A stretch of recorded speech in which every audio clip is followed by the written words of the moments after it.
আসসালামু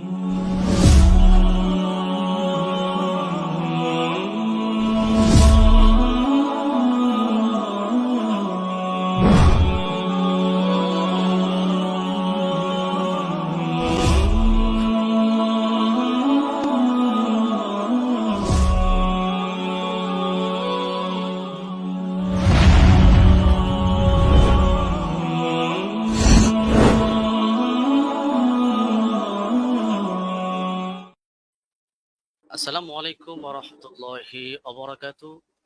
সম্মানিত বন্ধুরা, কাছে এবং দূরে, দেশ থেকে প্রবাসী যারাই আজকের এই গুরুত্বপূর্ণ প্রোগ্রামটি দেখছেন, আলোচনার বৈঠকটি দেখছেন, সকলকে জানাচ্ছি আমি ইমরান মাহমুদের পক্ষ থেকে শুভেচ্ছা এবং অভিনন্দন। আশা করছি সকলে ভালো আছেন, সুস্থ আছেন।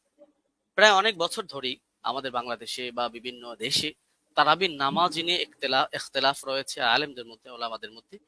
সেই বিষয় নিয়ে আজকে আলোচনা করব এবং আজকে আমাদের আলোচ্য যে বিষয়, হযরত ওমর রাদিয়াল্লাহু তাআলা আনহু কত রাকাত নামাজের আদেশ করেছিলেন, 8 রাকাত নাকি 20 রাকাত, সেই বিষয়ে আলোচনা করব। এবং সেই বিষয় 8 রাকাতের পক্ষে যিনি আলোচনা করবেন, আপনাদের সকলের সুপরিচিত ব্যক্তি, বিশিষ্ট ডিবেটর ব্রাদার রাহুল হোসেন।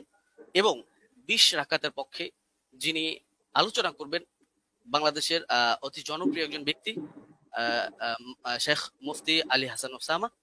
আপনাদের দুজনকে আমার লাইভ স্ট্রিমে স্বাগত। এবং বাদবাকি দর্শক যারা দেখছেন, আপনাদের সকলকে অনুরোধ জানাবো যে আজকের এই গুরুত্বপূর্ণ প্রোগ্রামটি আপনারা শেয়ার করে অন্যকে দেখার জন্য সুযোগ করে দিবেন এবং আপনারা বেশি বেশি সাপোর্ট করবেন।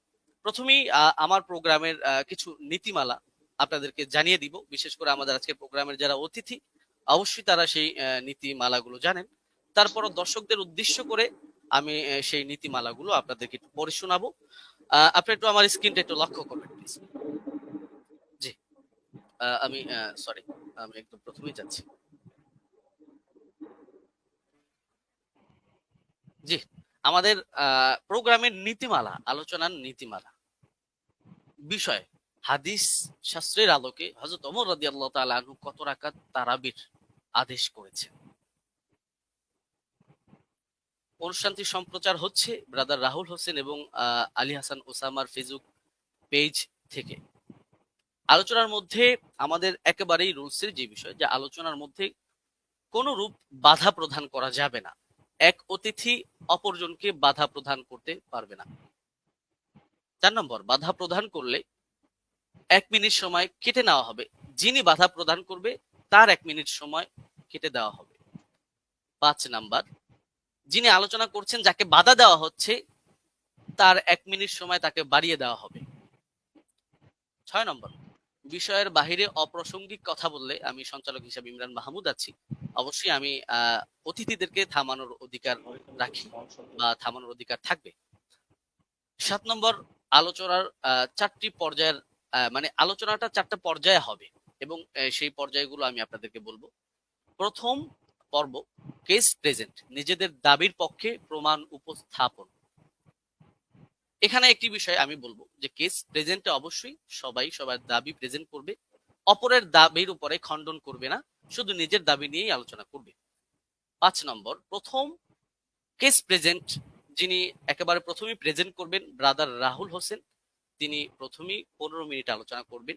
দ্বিতীয়তে মুফতি আলী হাসান ওসামা, তিনি 15 মিনিট আলোচনা করবেন।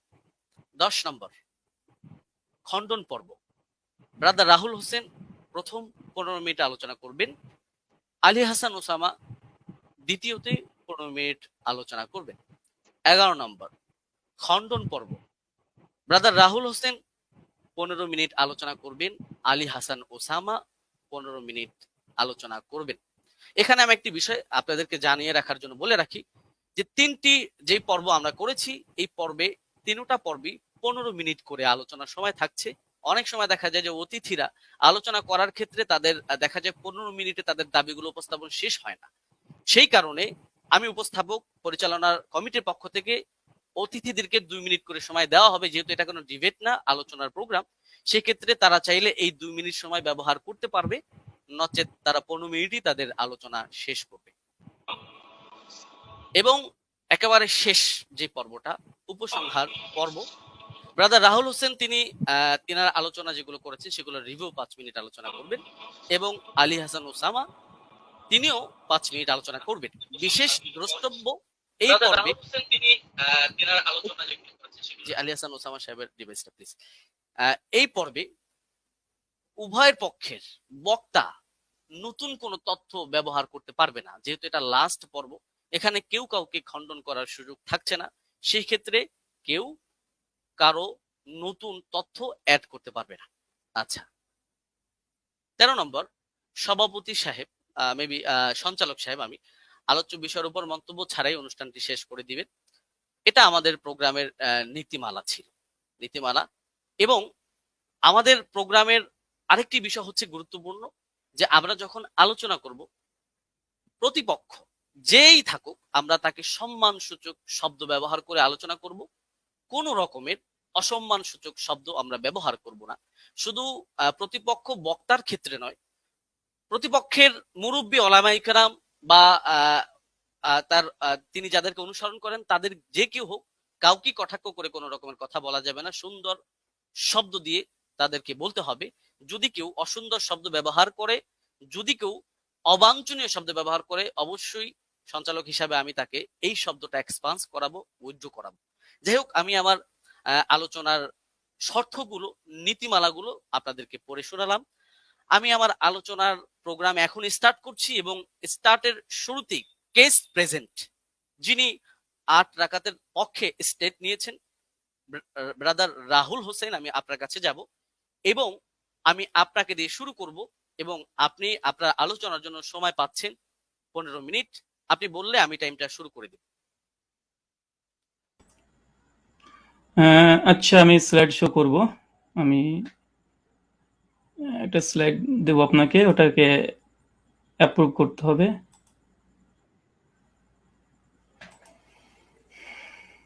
হ্যাঁ, প্রেজেন্টেশন 1 বলে একটা আছে।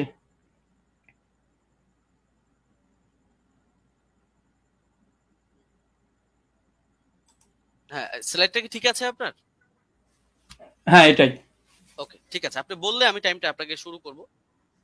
হ্যাঁ, এখন 7 মিনিট 42 সেকেন্ড চলছে। আপনি চাইলে আচ্ছা, আপনি আপনি শুরু করতে পারেন। জি জি। আসসালামু আলাইকুম ওয়া রাহমাতুল্লাহি ওয়া বারাকাতুহু। আলহামদুলিল্লাহি রাব্বিল আলামিন ওয়াস সালাতু ওয়াস সালামু আলা রাসূলিহিল আমিন ওয়া আলা আলিহি ওয়া সাহবিহি আজমাইন, আম্মা বাদ।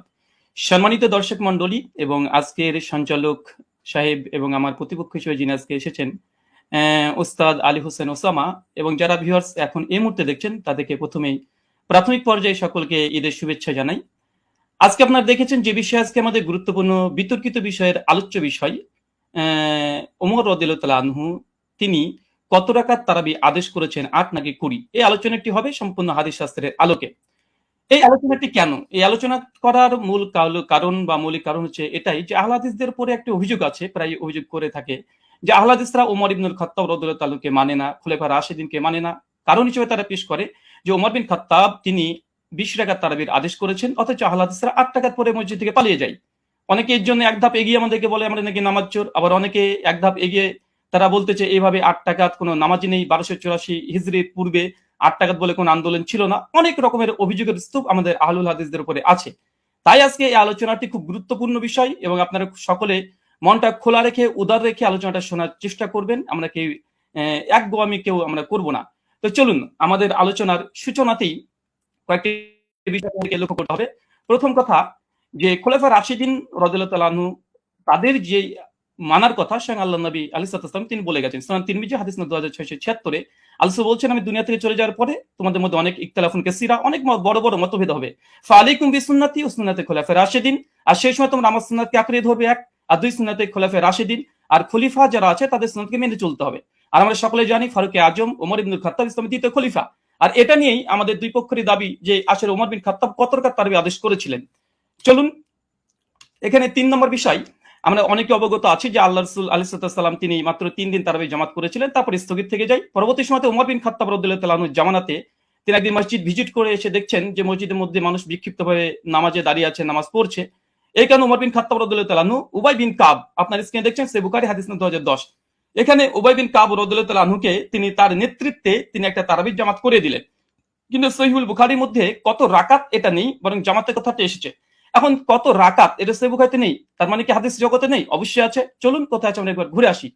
8 রাকাতের পক্ষে হাদিস, আমাদের প্রথম হাদিস, এটা হচ্ছে মুয়াত্তা মালিক, আপনারা দেখতে পাচ্ছেন 251 নম্বর হাদিস, এবং বিভিন্ন প্রকাশনের ভিন্নতার কারণে হাদিস নাম্বার চেঞ্জ হয়ে যাবে। এখানে হাদিসটা পড়ার পূর্বে একটা কথা বলতে চাই, আজকে যে দলিল আমি পেশ করব ইনশাআল্লাহ সে দলিলের মধ্যে কোনো দুর্বলতা ইনশাআল্লাহ থাকবে না। জি, আমি ব্যক্তি রাহুলের ক্ষেত্রে অনেক দুর্বলতা থাকতে পারে, আরবি ইবারতে অনেক ভুল হতে পারে, কিন্তু ইনশাআল্লাহ যে দলিল দেব একদম পূর্ণিমার রাতের সূর্যের মতো চমৎকার, একদম চকচকে, সূর্যের মতো চকচকে করবে, কোনো এখানে একটা কালিমা লেপন করার মতো ইনশাআল্লাহ আজকে এই দলিল উপর আক্রমণ কেউ করতে পারবে না। আর করলে আমরা আহলে হাদিসের পক্ষ থেকে আমি মজুদ আছি খণ্ডন করার জন্য ইনশাআল্লাহ। চলুন হাদিসের সনদ এবং মতন আমরা একবার দেখে আসি, এবং আপনারা দেখছেন এখানে বলছেন, দেখেন, আন হাদাসানা মালিক আন মুহাম্মদ বিন ইউসুফ আন সাইদ বিন ইয়াজিদ আন্নাহু কাল।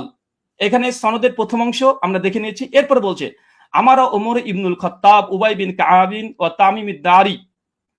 তারপরে বলছে আই ইয়াকুমু লিন্নাসি বি ইহদা আশারাতা রাকা। এখানে উমর বিন খাত্তাব রাদিয়াল্লাহু তাআলা আনহু তিনি বলছেন, তিনি আদেশ করছেন, আমারা ওমর বিন খাত্তাব তিনি আমর করছেন, আদেশ করছেন কাকে? উবাই বিন কাব আর তামিম দারিকে। কি আদেশ করছেন? যেন মানুষদেরকে নিয়ে তিনি 11 রাকাত তারাবির সালাত আদায় করে। এই হচ্ছে আহলে হাদিসদের প্রথম দলিল। আর এই দলিল দিয়েই আজকে আমাদের যে কেস, আমার যে কেস, যে আমরা আহলে হাদিসরা 8 রাকাত তারাবি জামাতে পড়ি, এটা ওমর বিন খাত্তাব রাদিয়াল্লাহু আনহু আদেশ করেছেন, আদেশ স্পষ্ট মজুদ আছে আলহামদুলিল্লাহ। এবং কাকে আদেশ করেছে? উবাই বিন কাব তামিম দারিকে। এটা হচ্ছে আমাদের প্রথম দলিল, মুয়াত্তা মালিক 251 নম্বর হাদিস। এখানে লক্ষণীয় শুধু এই হাদিসটা যে মুয়াত্তা মালিকে এসেছে এমনটা নয়, এই হাদিসের তাখরিজ দেখেন সহিহ কুবরা লিন-নাসাই হাদিস নাম্বার 4677 এই সনদ মালিক থেকে আসছে। 3 নম্বর আরেকটা আছে শারহু মানিল আল আসালি তহাবি। ইমাম তহাবি হানাফি মাযহাবের, বিশেষ করে তিনি বড় ফকি এবং মুহাদ্দিস। হাদিস নাম্বার 1741 তিনিও সনদ সহকারে ইমাম মালিক থেকে এর থেকে পেশ করেছে। চতুর্থ প্রমাণ মারিফাতুস সুনান আল আসার লিল বাইহাকি, হাদিস নাম্বার 5413 তে ইমাম বাইহাকি আল মুতাফা 458 হিজরি তিনিও নিয়ে এসেছেন। আচ্ছা, তারপরে 5 নম্বর শারহ সুন্নান লিল বাগাবি, চতুর্থ খণ্ডে 120 নম্বর পৃষ্ঠায় ইমাম মালিকের সূত্রে এই হাদিসটাকে তিনি নিয়ে এসেছেন। আরো যারা আপনারা দেখবেন মাদ্রাসাতে মিশকাত পড়তে হয়, না পড়লে কেউ তালিমি হতে পারে না। মিশকাত হাদিস নাম্বার 1302 আপনারা দেখতে পাচ্ছেন মুয়াত্তা মালিকের সনদ সহ এখানে মতনটাকে উল্লেখ করা হয়েছে। আর যারা দারসি নুসখা দেখতে চাচ্ছেন দেবন্দি থেকে প্রকাশনী, সেটা হচ্ছে প্রথম 115 নম্বর পৃষ্ঠায় লাইন নম্বর 9 থেকে 11 আপনারা দেখে নিতে পারবেন।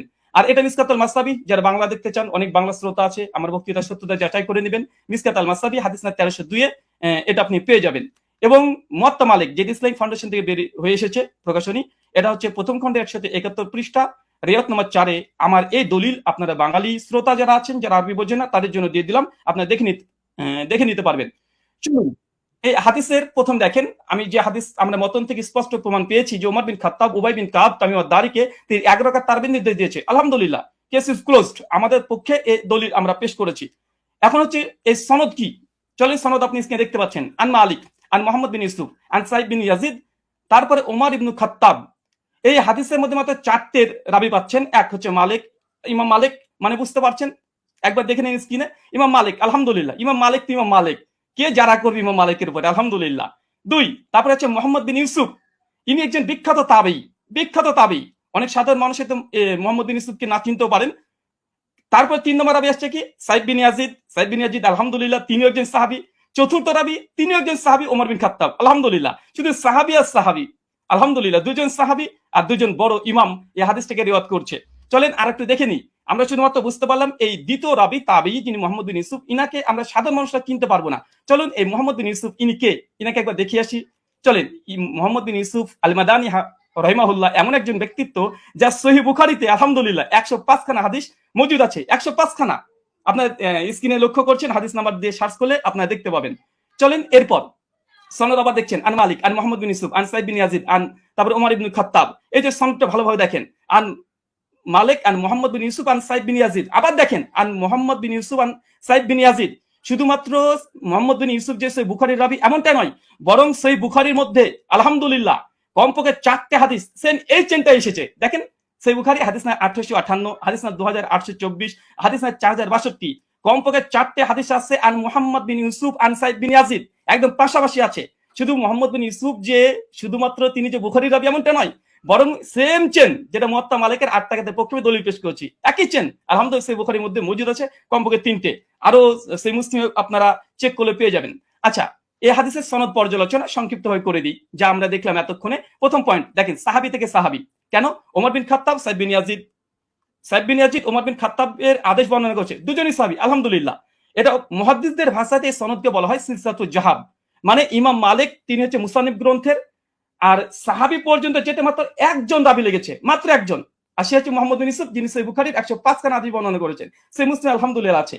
তৃতীয়, এই সনদের যতজন রাবী আছে সবগুলো মাদানী, আলহামদুলিল্লাহ। ইমাম মালিক মদিনার ইমাম, আলহামদুলিল্লাহ। মুহাম্মদ বিন ইউসুফ একজন বিখ্যাত তাবি, ইনিও মাদানী, আলহামদুলিল্লাহ। তাহলে দেখছেন এখানে তিনটে, যে সাহাবী থেকে সাহাবী হাদিস বর্ণনা করছে, মাত্র একটা রাবী দিয়ে একদম সাহাবী ওমর বিন খাত্তাব পর্যন্ত পৌঁছে যাচ্ছে, আলহামদুলিল্লাহ। এটা যে সিলসিলাতুল জাহাব তথা গোল্ডেন চেন।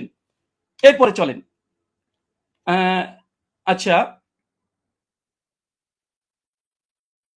আমার স্লাইডে এক সেকেন্ড,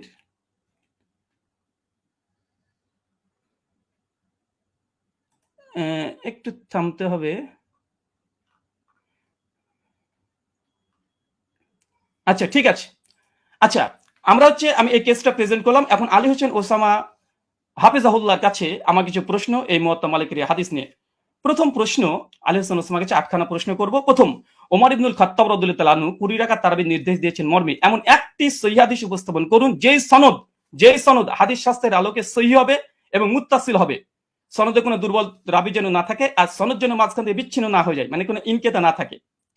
প্রশ্ন নম্বর 2, মুয়াত্তা মালিকের যে সনদ আমরা দেখিয়েছি, যেটা সিলসিলাতুল জাহাব মুহাদ্দিসদের পরিভাষা অনুযায়ী ওমর ইবনুল খাত্তাব রাদিয়াল্লাহু তাআলা 20 রাকাত তারাবির নির্দেশ দিয়েছে। পয়েন্ট টু বি নোটেড, 20 রাকাত নির্দেশ দিয়েছে মর্মে এমন একটি বর্ণনা পেশ করুন যার সনদ সিলসিলাতুল জাহাব এই মানে উত্তীর্ণ হয়েছে।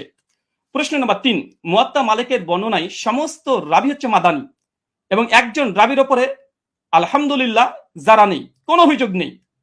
ওমর ইবনুল খাত্তাব রাদিয়াল্লাহু তাআলা আনহু 20 রাকাতের নির্দেশ দিয়েছেন মর্মে এমন একটি বর্ণনা পেশ করুন যার সনদে সমস্ত রাবী মাদানী এবং কোন রাবীর ব্রাদার প্লিজ একটু আমি আপনি কিন্তু 20 রাকাতের বিষয়ে কোশ্চেন করছেন।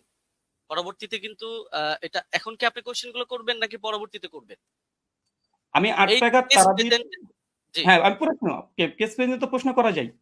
আমি তো তার হাদিস বা দলিল নিয়ে কোনো পর্যালোচনা করছি না। জি অবশ্যই। জি, মুয়াত্তা মালিকের যে বর্ণনা পেশ করেছি এটা সমস্ত কোন রাবীর পরে সামান্য পরিমাণে জারা নেই। আমি এখানে প্রশ্ন, ওমর ইবনুল খাত্তাব রাদিয়াল্লাহু তাআলা থেকে এমন একটি 20 রাকাতের তারাবির দলিল আপনি পেশ করবেন যেখানে সমস্ত রাবী যতজন থাকবে তার পরে কোনো মানে দুর্বলতা থাকবে না, এমন একটা রিওয়ায়াত পেশ করবেন। প্রশ্ন নম্বর 4, মুয়াত্তা মালিকের 8 রাকাতের বর্ণনা সনদ বুখারী মুসলিমের শর্তে সহিহ। প্রত্যেক রাবী বুখারী মুসলিমে, যেটা একটু আগে আপনাদেরকে আমি দেখিয়েছি। ঠিক ওমর ইবনুল খাত্তাব রাদিয়াল্লাহু তাআলা আনহু 20 রাকাত তারাবির নির্দেশ দিয়েছেন মর্মে এমন একটি বর্ণনা পেশ করুন যেটা বুখারী মুসলিমের শর্তে উত্তীর্ণ হয়েছে। প্রশ্ন নম্বর 5, মুয়াত্তা মালিকের ডজন ডজন ব্যাখ্যা গ্রন্থ পৃথিবীতে বিদ্যমান আছে। মুয়াত্তা মালিকের একজন গ্রহণযোগ্য মুহাদ্দিসের অভিমত পেশ করুন যিনি মুয়াত্তা মালিকের 8 রাকাত হাদিসের ব্যাখ্যায় এটাকে মুজতারিব বা ইস্তেরাব আছে বলে প্রত্যাখ্যান করেছে। কেন আমরা দেখি যে দেওবন্দি ওলামারা এবং বেরলভী ওলামারা, বিশেষ করে হানাফি ওলামারা, তারা এই 8 টাকাতে এই দলিলকে তারা ইস্তেরাব বা মুজতারিব বলে বাতিল করার চেষ্টা করে। এখানে আমার একটা প্রশ্ন থাকবে, মুয়াত্তা মালিকের অনেকগুলো ব্যাখ্যা গ্রন্থ আছে, একজন গ্রহণযোগ্য মুহাদ্দিসদের মত দেবেন যে এই হাদিসটাকে ইতিপূর্বে তারা ইস্তেরাবের দাবি করে বাতিল করেছে।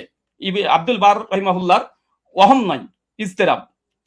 আচ্ছা, প্রশ্ন নম্বর 6, দেওবন্দি মাদ্রাসা প্রতিষ্ঠা হবার আগে কিংবা 1284 হিজরির আগে এই হাদিসকে মুস্তারিব বলেছেন এমন একজন মুহাদ্দিসের অভিমত পেশ করুন।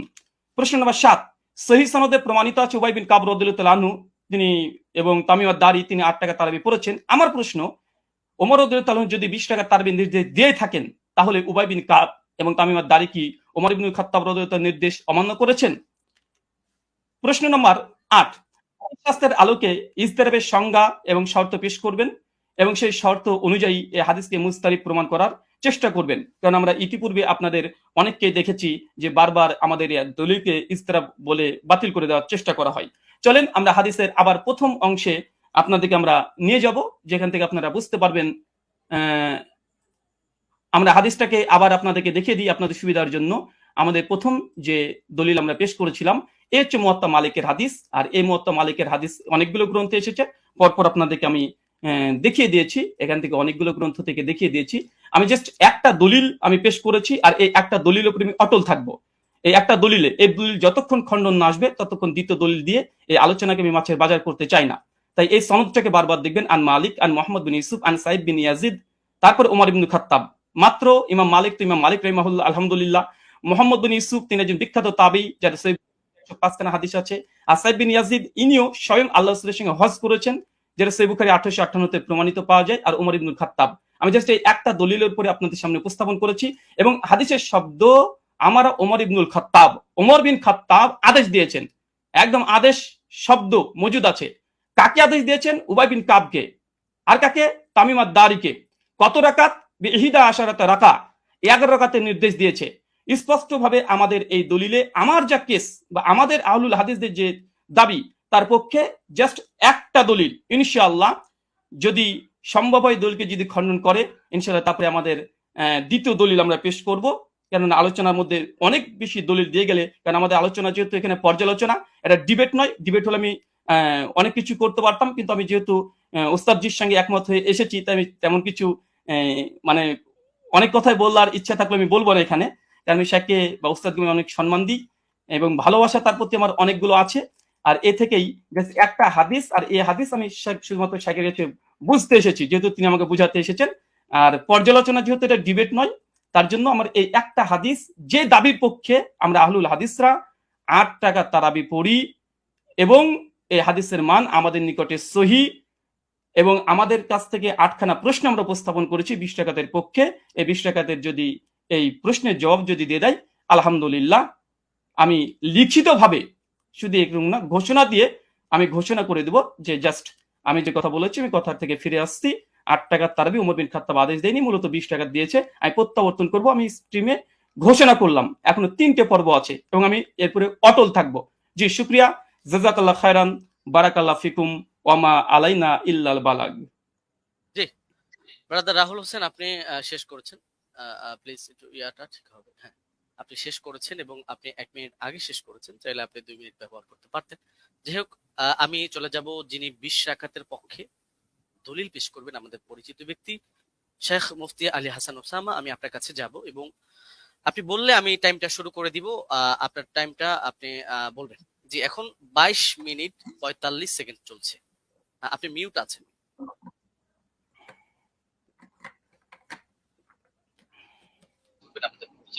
জি, শেখ মুফতি আলী হাসান ওসামা, আমি আপনার কাছে যাব এবং আপনি বললে আমি টাইমটা শুরু করে দিব।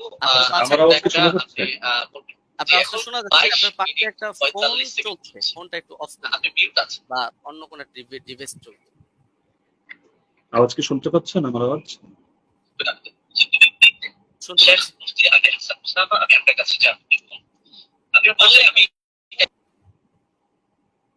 আপনি কি শুনতে পাচ্ছেন আমাদের? এখন আপনাকে শোনা যাচ্ছে।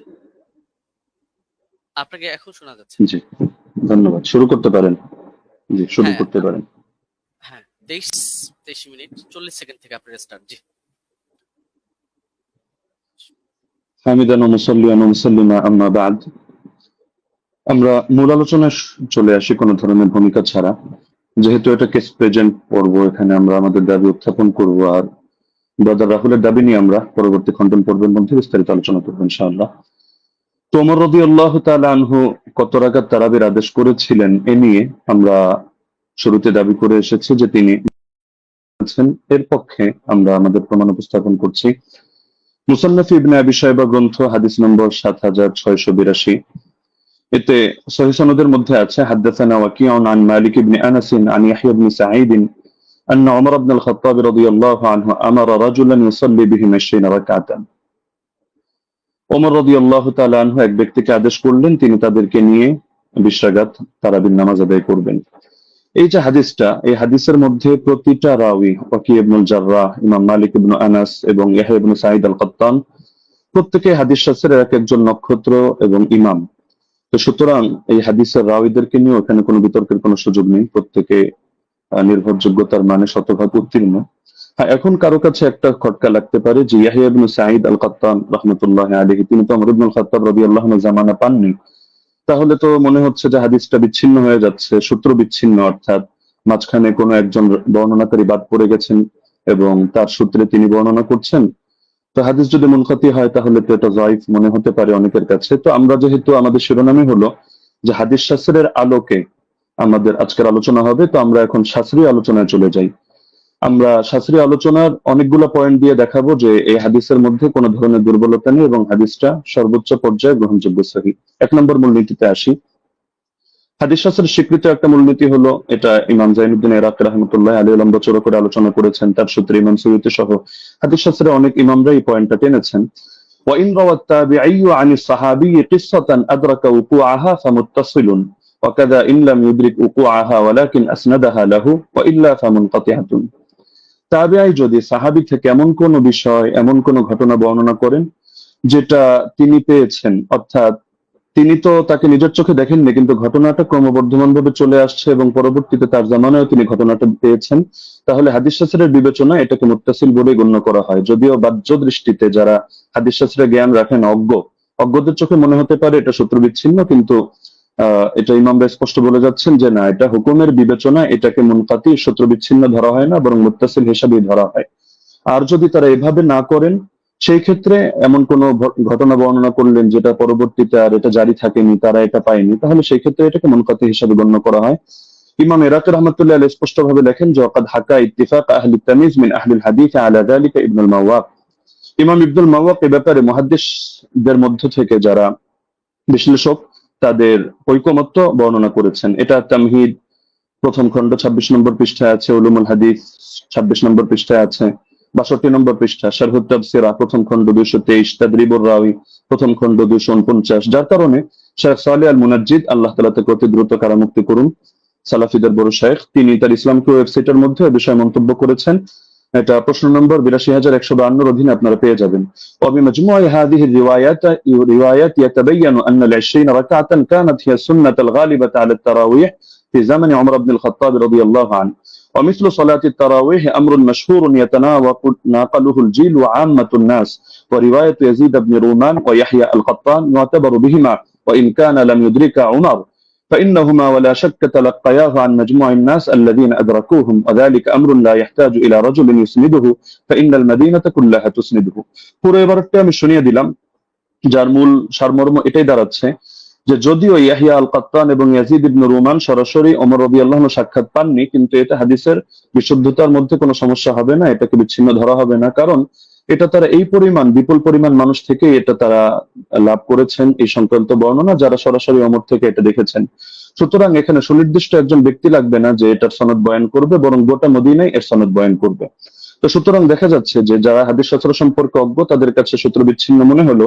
যেহেতু শাস্ত্রের আলোকে আলোচনা, সুতরাং মূলনীতির আলোকে আমরা স্পষ্ট দেখালাম যে এটা সূত্র বিচ্ছিন্ন নয়, বরং এটা মুত্তাসিল হিসাবে ধর্তব্য হবে। দ্বিতীয় হলো, ইমাম ইয়াহইয়া ইবনে সাঈদ আল কাত্তান রাহমাতুল্লাহ আলাইহি, তিনি যেন তেন ব্যক্তিত্ব নন, তিনি জরাতে আদিল শাস্ত্রের ইমাম, অর্থাৎ যার মতামত নিয়ে আমরা অন্যদেরকে মেপে থাকি, এবং তার ব্যাপারে জরাতে আদিল শাস্ত্রে স্পষ্ট লেখা আছে যে তিনি যার তার থেকে হাদিস রিওয়ায়াত করেন না। যেমন তাহদিবুত তাহদিব 4th খণ্ড 357 পৃষ্ঠা, তাহদিবুল কামাল 31 নম্বর খণ্ড 329 পৃষ্ঠা, এখানে ইমাম এজিল সূত্রে লেখা আছে বসরিয়ুন সিকাতুন নাকিউল হাদিস কানা লা ইউহাদ্দিসু ইল্লা আন সিকা।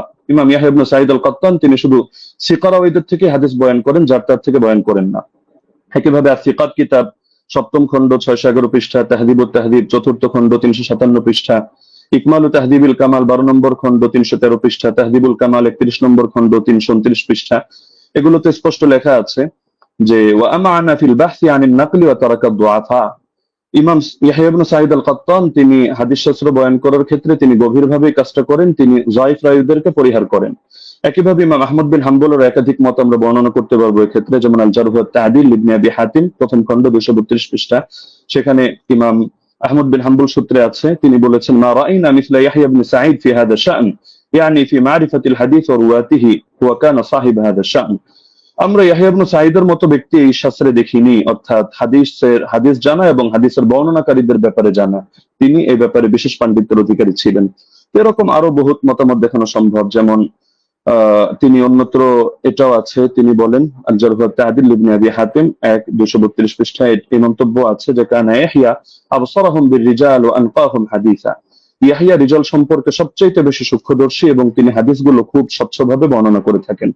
তো সুতরাং তিনি যার তার থেকে হাদিস বর্ণনা করবেন না, এটা স্পষ্ট বিষয়। এবং এখানে তো যার তার থেকে করার প্রশ্নই আসছে না, কারণ এখানে যেহেতু গোটা মদিনাবাসী এই ব্যাপারে প্রত্যক্ষ সাক্ষী। 3 নম্বরে, যদি আমরা তর্কের খাতিরে এটাকে মুরসাল বলিও, তবু এই জাতীয় মুরসালরা সকলের মতে গ্রহণযোগ্য।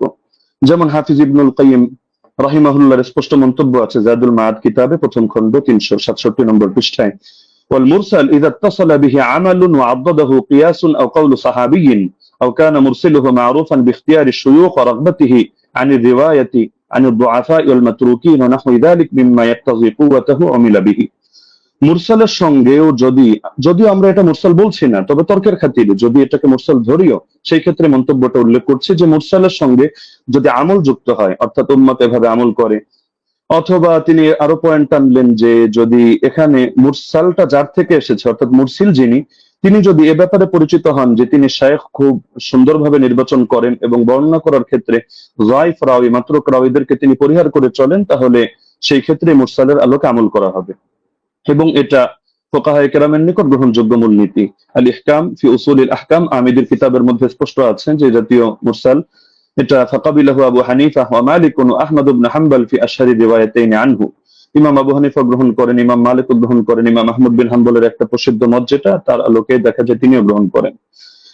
ঈসা ইবনে আবান রাহিমাহুল্লাহ তিনি একটু ভাগ করেন, তিনি শুধু فصل عيسى بن أبان فقبل مراسيل الصحابة والتابعين وتابعي التابعين ومن هو من أئمة النقل مطلقا دون من عدا هؤلاء।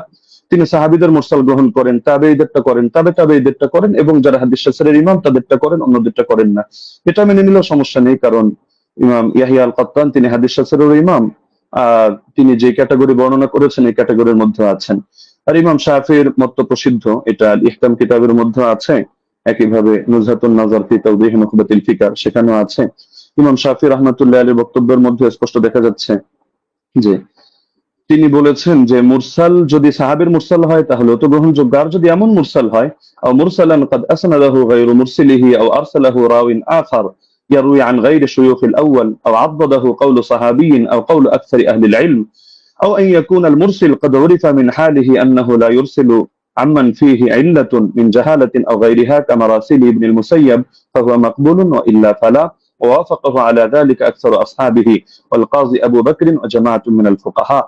ইমাম শাফিঈ রাহিমাহুল্লাহর মন্তব্য হচ্ছে যদি সাহাবীর মুরসাল না হয় এমন মুরসাল হয় যে মুরসালের সঙ্গে কিছু বিষয় যুক্ত থাকে, যেমন তিনি একটা উদাহরণ দিয়েছেন, যদি অধিকাংশ আহলে ইলমের বক্তব্য এর পক্ষে সমর্থন যোগায়, অর্থাৎ তারাও এই মত পোষণ করেন, অথবা মুরসিলের গুণ হলো তিনি যাত্রার থেকে ইরসাল করেন না, বরং তিনি এমন কারো থেকে ইরসাল করা থেকে নিজেকে বিরত রাখেন যার মধ্যে কোনো দোষ আছে, সে মাঝহুলি হোক, সে অন্য কোনো দোষে দোষী হোক, যেমন ইমাম সাঈদ ইবনে মুসাইয়্যিব রাহমাতুল্লাহ আলাইহি, এগুলো তিনি গ্রহণ করে নেন।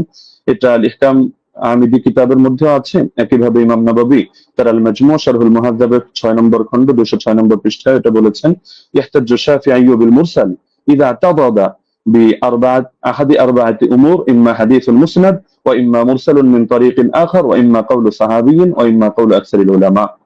তো সময় যেহেতু কম, আমরা সব রেফারেন্স টানছি না, আরো কয়েকটা কিতাবের হাওয়ালা দিয়ে দিচ্ছি। উসুলুল বাজদাউই 171 নম্বর পৃষ্ঠা, আল মানসুর লিজারকাশি, শারহুল উমদা ইবনে তাইমিয়া, তাহযীবুস সুনান আবি দাউদ ইত্যাদি কিতাবের মধ্যে এই ব্যাপারে আলোচনা আছে। এবার আসি, আমরা যদি সালাফি শায়খদের মূলনীতিও মেনে নিই, যেমন শায়খ আলবানী রাহিমাহুল্লাহকে এক্ষেত্রে আমরা উদাহরণ হিসেবে রাখতে পারি। তো শায়খ আলবানী রাহিমাহুল্লাহ প্রসিদ্ধ কিতাব সিলসিলাতুল আহাদিস সহিহা, এটা তো সকলের নিকটে পরিচিত। এখান থেকে 1422 নম্বর বর্ণনাটা আমি খুলে দেখার অনুরোধ করব। সেখানে দেখতে পাবেন আপনারা খুললে যে তিনি যে হাদিসটা বর্ণনা করেছেন একটা মুরসাল হাদিস, কিন্তু তিনি এটার ব্যাপারে মন্তব্য করছেন যে হাযা ইসনাদুল হাসান, এটা একটা হাসান সনদ, তবে ইল্লা আন্নাহু মুনকাতিউন বাইনা সুলাইমান ওয়া ইবনে আমরিন, তবে এটা সূত্র বিচ্ছিন্ন, মুনকাতি কার মাঝে, রাওয়ী সুলাইমান এবং রাওয়ী ইবনে আমরের মাঝে এখানে ইনকিতা আছে, সূত্র বিচ্ছিন্নতা আছে, কোন একজন বাদ পড়ে গেছে। তবে এটার পক্ষে এই তিনি একটা মুরসাল রিওয়ায়াত করে এর পক্ষে একটা যায়ফ হাদিস এনেছেন, যায়ফ রিওয়ায়াত, সেটা এনে তিনি মন্তব্য করছেন যে লাকিন্নাল হাদিসা বিমাজমু'ত তারিকাইন হাসানুন, এই দুটো যায়ফ মিলে এটা হাসান হয়ে গিয়েছে, অর্থাৎ একটা মুরসাল আর একটা যায়ফ। তো মুরসালের পক্ষে তিনি যায়ফ হাদিস পেয়েও এটাকে হাসান হিসাবে সাব্যস্ত করে ফেলেছেন, এবং শেষে মন্তব্য করেছেন ফামিসলুহু ইউস্তাশহাদু বিহি, এই ধরনের বর্ণনা দ্বারা এটা দলিল প্রদান করা যায়, ফাল হাদিসু বিহি সহিহুন ইনশাআল্লাহু তাআলা, এর দ্বারা হাদিসটা সহিহ হিসাবে সাব্যস্ত হবে ইনশাআল্লাহু তাআলা। তো শায়খ আলবানী রাহিমাহুল্লাহ এক্ষেত্রে যে কাজটা করলেন, আমরা তো এর চেয়ে আরো মজবুত কাজ করলেন। তিনি একেবারে একটা যায়িফ হাদিস এনে মুনকাতি একটা রিওয়ায়াতকে তিনি হাসান সনদ সাব্যস্ত করে হাদিসটাকে দলিলযোগ্য এবং সহিহ সাব্যস্ত করে ফেললেন। তো এ ব্যাপারে তো আর কোনো কিছু বলার অপেক্ষা রাখে না। তারপর চতুর্থ বিষয় হলো, সব ধারার ইমামগণই মেনে নিয়েছেন যে ওমর রাদিয়াল্লাহু আনহু 20 রাকাত তারাবির আদেশ করেছেন। যেমন আমরা উদাহরণ হিসেবে ইমাম শাফিঈকে আনতে পারি 1 নম্বরে, কিতাবুল 1 নম্বর খন্ড 167 পৃষ্ঠা, মুখতাসারুল মুজানি 34 নম্বর পৃষ্ঠা। তিনি স্পষ্ট বলেছেন, ওয়া আহাব্বু ইলাইয়া 20 লিআন্নাহু রুইয়া আন উমর, আমার নিকট 20 অধিক পছন্দনীয় কারণ এটা ওমর থেকে বর্ণিত হয়েছে। ইমাম তিরমিজি রাহমাতুল্লাহি আলাইহি সুনানে তিরমিজি হাদিস নম্বর 806 দ্বিতীয় খন্ড 158 নম্বর পৃষ্ঠা এখানেও আছে, وأكثر أهل العلم على ما روي عن عمر وعلي وغيرهما من أصحاب النبي صلى الله عليه وسلم 20 ركعة। অধিকাংশ আহলে ইলম এই মতে পোষণ করেন যে তারাবি 20 রাকাত। কেন? কারণ এটা ওমর থেকে, আলী থেকে এবং নবীর অন্যান্য সাহাবীদের থেকে রাদিয়াল্লাহু আনহুম বর্ণিত হয়েছে। শেখ বিন বাজ রাহমাতুল্লাহি আলাইহি সালাফিদের গ্রহণযোগ্য ব্যক্তিত্ব, আমরা মহব্বত করি। তিনি বলেন মাজমুউল ফাতাওয়া 11 নম্বর খন্ড 322 নম্বর পৃষ্ঠা, وثبت عنهم أنهم صلوا بأمره 23। তাদের থেকে প্রমাণিত রয়েছে যে তারা ওমরের আদেশে তারা 23 রাকাত নামাজ আদায় করেছেন। শেখ সালেহ আল মুনাজ্জিদ তিনি বলেন, যা আল আমরু আন ওমর ইবনুল খাত্তাব রাদিয়াল্লাহু আনহু বিসালাতিল 20 রাকাতান, ওমর রাদিয়াল্লাহু আনহু থেকে 20 রাকাতের ব্যাপারে আদেশ এসেছে। তো সালাফি শায়খ হয়েও তারা বিষয়টা মেনে নিয়েছেন। তো এর পক্ষে আরো কিছু প্রাসঙ্গিক বর্ণনা আছে, যেটা শেখ সালেহ আল মুনাজ্জিদ তার islamqo.com এর মধ্যে অন্যান্য বর্ণনাগুলো এর পক্ষে প্রমাণ হিসেবে নিয়ে এসেছেন। সাইদ বিন ইয়াজিদের বর্ণনা, অন্যান্য বর্ণনা, সেটা আমরা আপাতত টানছি না, সেটা পরবর্তী আলোচনার মধ্যে আমরা আনবো। হ্যাঁ, লাস্ট যে পয়েন্টটা আমি বলবো, যে আমরা তো স্পষ্টভাবে দেখালাম যে এর সনদের মধ্যেও দুর্বলতা নেই, মতনের মধ্যেও দুর্বলতা নেই। আর ইমামরা তো স্পষ্টভাবে বলে গিয়েছেন, যেমন খতিব বাগদাদি রাহমাতুল্লাহি আলাইহি এবং হাফিজ ইবনুল কাইয়িম রাহিমাহুল্লাহ বলে গিয়েছেন, কোন হাদিসের উপর যদি উম্মতের আমল থাকে, আল ফাকি ওয়াল মুতাফাক্কি 1 নম্বর খন্ড 473 পৃষ্ঠা, আর রূহ 21 নম্বর পৃষ্ঠা, তাহলে সেই হাদিসটা অবশ্যই গ্রহণযোগ্য হবে।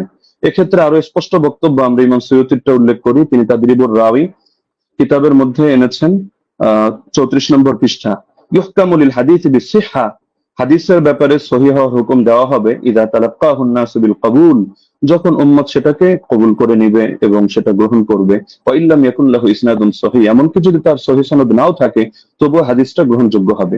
এমনকি হাফিজ ইবনে হাজার আসকালানী রাহমাতুল্লাহি আলাইহি আন-নুকাত আলা কিতাব মুকদ্দিমাত ইবনে সালাহর মধ্যে স্পষ্ট এনেছেন। এটা আপনারা আন-নুকাত আলা কিতাব ইবনে সালাহর মধ্যে প্রথম খন্ড 494 495 পৃষ্ঠায় পাবেন যে মিন জুমলাতি সিফাতিল কাবুল আল্লাতী লাম ইয়াতাআররাজ লাহা শাইখুনা ইয়াকসিদু জাইনাদ্দিন আল-ইরাকি আন ইয়াত্তাফিকা আল-উলামা আলা আল-আমাল বিমাদলুল হাদিস ফাইন্নাহু ইউকবালু হাত্তা ইয়াজিব আল-আমালু বিহি ওয়া ক্বাদ সাররাহা বিযালিকা জামাআতুন মিন আইম্মাতিল উসুল। হাদিস গ্রহণযোগ্য হয় যে সমস্ত গুণের কারণে। এর অন্যতম একটা গুণ হলো যে আলেমরা এই হাদিসের বক্তব্যের আলোকে আমল করার ব্যাপারে একমত হয়ে যান। তো এরকম যদি হয় তাহলে সেই হাদিসটা অবশ্যই কবুল হয় এবং তার দ্বারা আমল করা আবশ্যক হয়ে যায়। এটা হাদিসের মূলনীতি সংক্রান্ত আলোচনা যারা করেছেন যে ইমামরা, তারা স্পষ্টভাবে এই ব্যাপারে বক্তব্য দিয়েছেন। তো এটা হাফিজ ইবনে হাজার আসকালানী রাহমাতুল্লাহি আলাইহির বক্তব্য।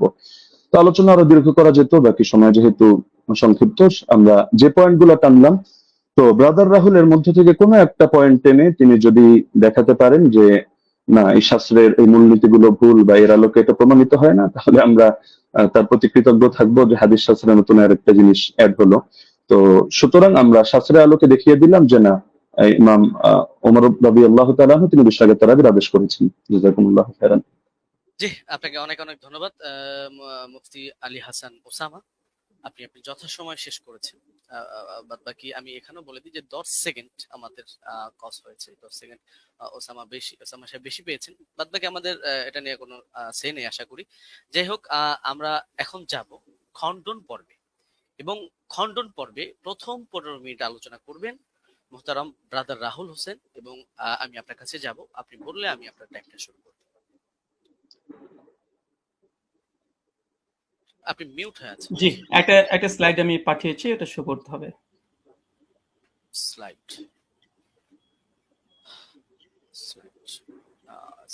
এটা কি?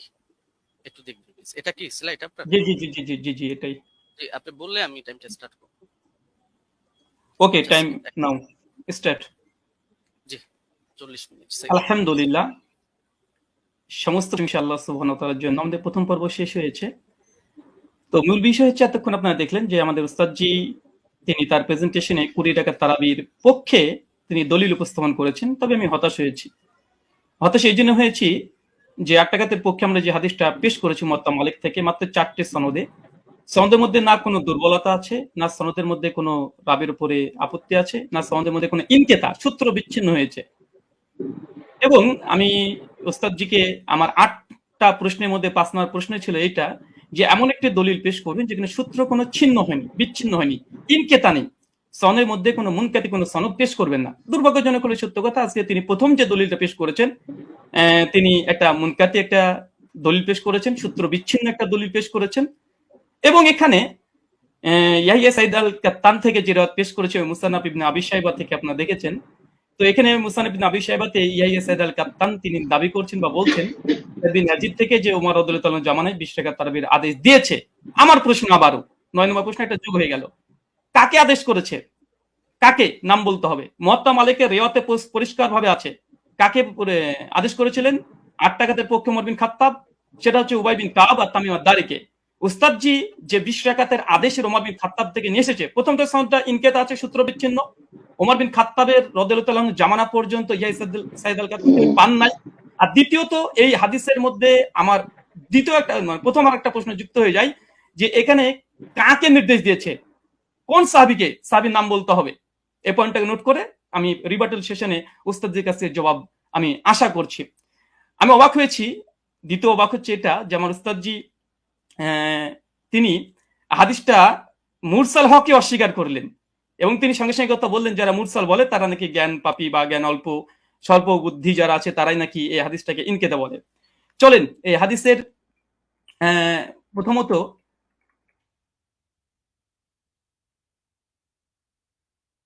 আচ্ছা, প্রথম হচ্ছে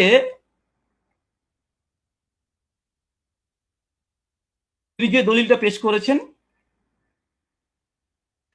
মুনকাতি হাদিস, এই হাদিস নাকি মুরসাল তিনি অস্বীকার করেছেন, ইনকারের সনদ বিচ্ছিন্ন। অথচ আমরা দেখছি, দেখেন এটা হচ্ছে আসরুস সুনান, আল্লামা নিমবি হানাফি তার একটি কিতাব, তার আসরুস সুনানের 779 নম্বর হাদিসে দেখেন ইয়াহিয়া সাইদ থেকে ওই রিওয়ায়াতটা এসেছে যেটা উস্তাদ জি মুসান্নাফ ইবনে আবি শাইবা থেকে পড়েছেন।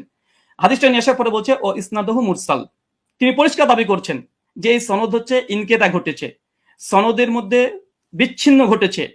ইয়াহিয়া সাইদ আল কাত্তান রাহিমাহুল্লাহ তিনি ওমর বিন খাত্তাবের জামানা পাই নাই, আর তিনি এটাকে পুরোটাকে অস্বীকার করে দিলেন। আমি এটা খুব আশ্চর্য হয়েছি। তারপরে যদিও তিনি এখানে কবিন শব্দটা লিখে দিয়েছেন যে যদিও মুরসাল সূত্র বিচ্ছিন্ন তবে নাকি শক্তিশালী। আর একটা প্রশ্ন যুক্ত হয়ে গেল, উস্তাদজিকে বলবো হাদিস সহিহ হওয়ার জন্য কয়টা শর্ত। সমস্ত মুসলিম উম্মার ইজমা আছে হাদিস সহিহ হওয়ার জন্য 5টা শর্ত, এবং প্রথম যে শর্ত সেটা সনদ মানে একদম মুত্তাসিল হতে হবে, সনদের মধ্যে কোনো যেন বিচ্ছিন্নতা না ঘটে, কোনো ইনকেতা না ঘটে, সূত্র যেন বিচ্ছিন্ন না হয়। এর যে হাদিস সহিহ হওয়ার জন্য এটা হচ্ছে ইজমাই শর্ত। সে হানাফি বলেন, আহলে হাদিস, শাফি, মালিকি যেই বলেন, সমস্ত উম্মত একমত হাদিস 5টা শর্তে সহিহ হয়। প্রথম শর্ত হচ্ছে ইত্তেসাল হতে হবে, মুত্তাসিল হতে হবে, সনদ যেন একদম কোনো মাঝখান থেকে চেঞ্জ যেন ব্রেক না করে। অবাক হলাম, তিনি এই হাদিস একটা মুরসাল হাদিস তিনি নিজে প্রথমে স্বীকার করে নিয়েছেন কয়েকবার, আবারও স্বীকার করতেও যাচ্ছেন না। অথচ এখানে আসরুস সুনানে আল্লামা নিউভি হানাফি রাহিমাহুল্লাহ তিনি পরিষ্কার দাবি করে নিয়েছেন এই হাদিসের মধ্যে ইনকেতা ঘটেছে, এটা মুরসাল হাদিস, সূত্র বিচ্ছিন্ন হাদিস, তবে কওয়িন, তবে সনদের যে রাবিগুলো আছে এরা শক্তিশালী।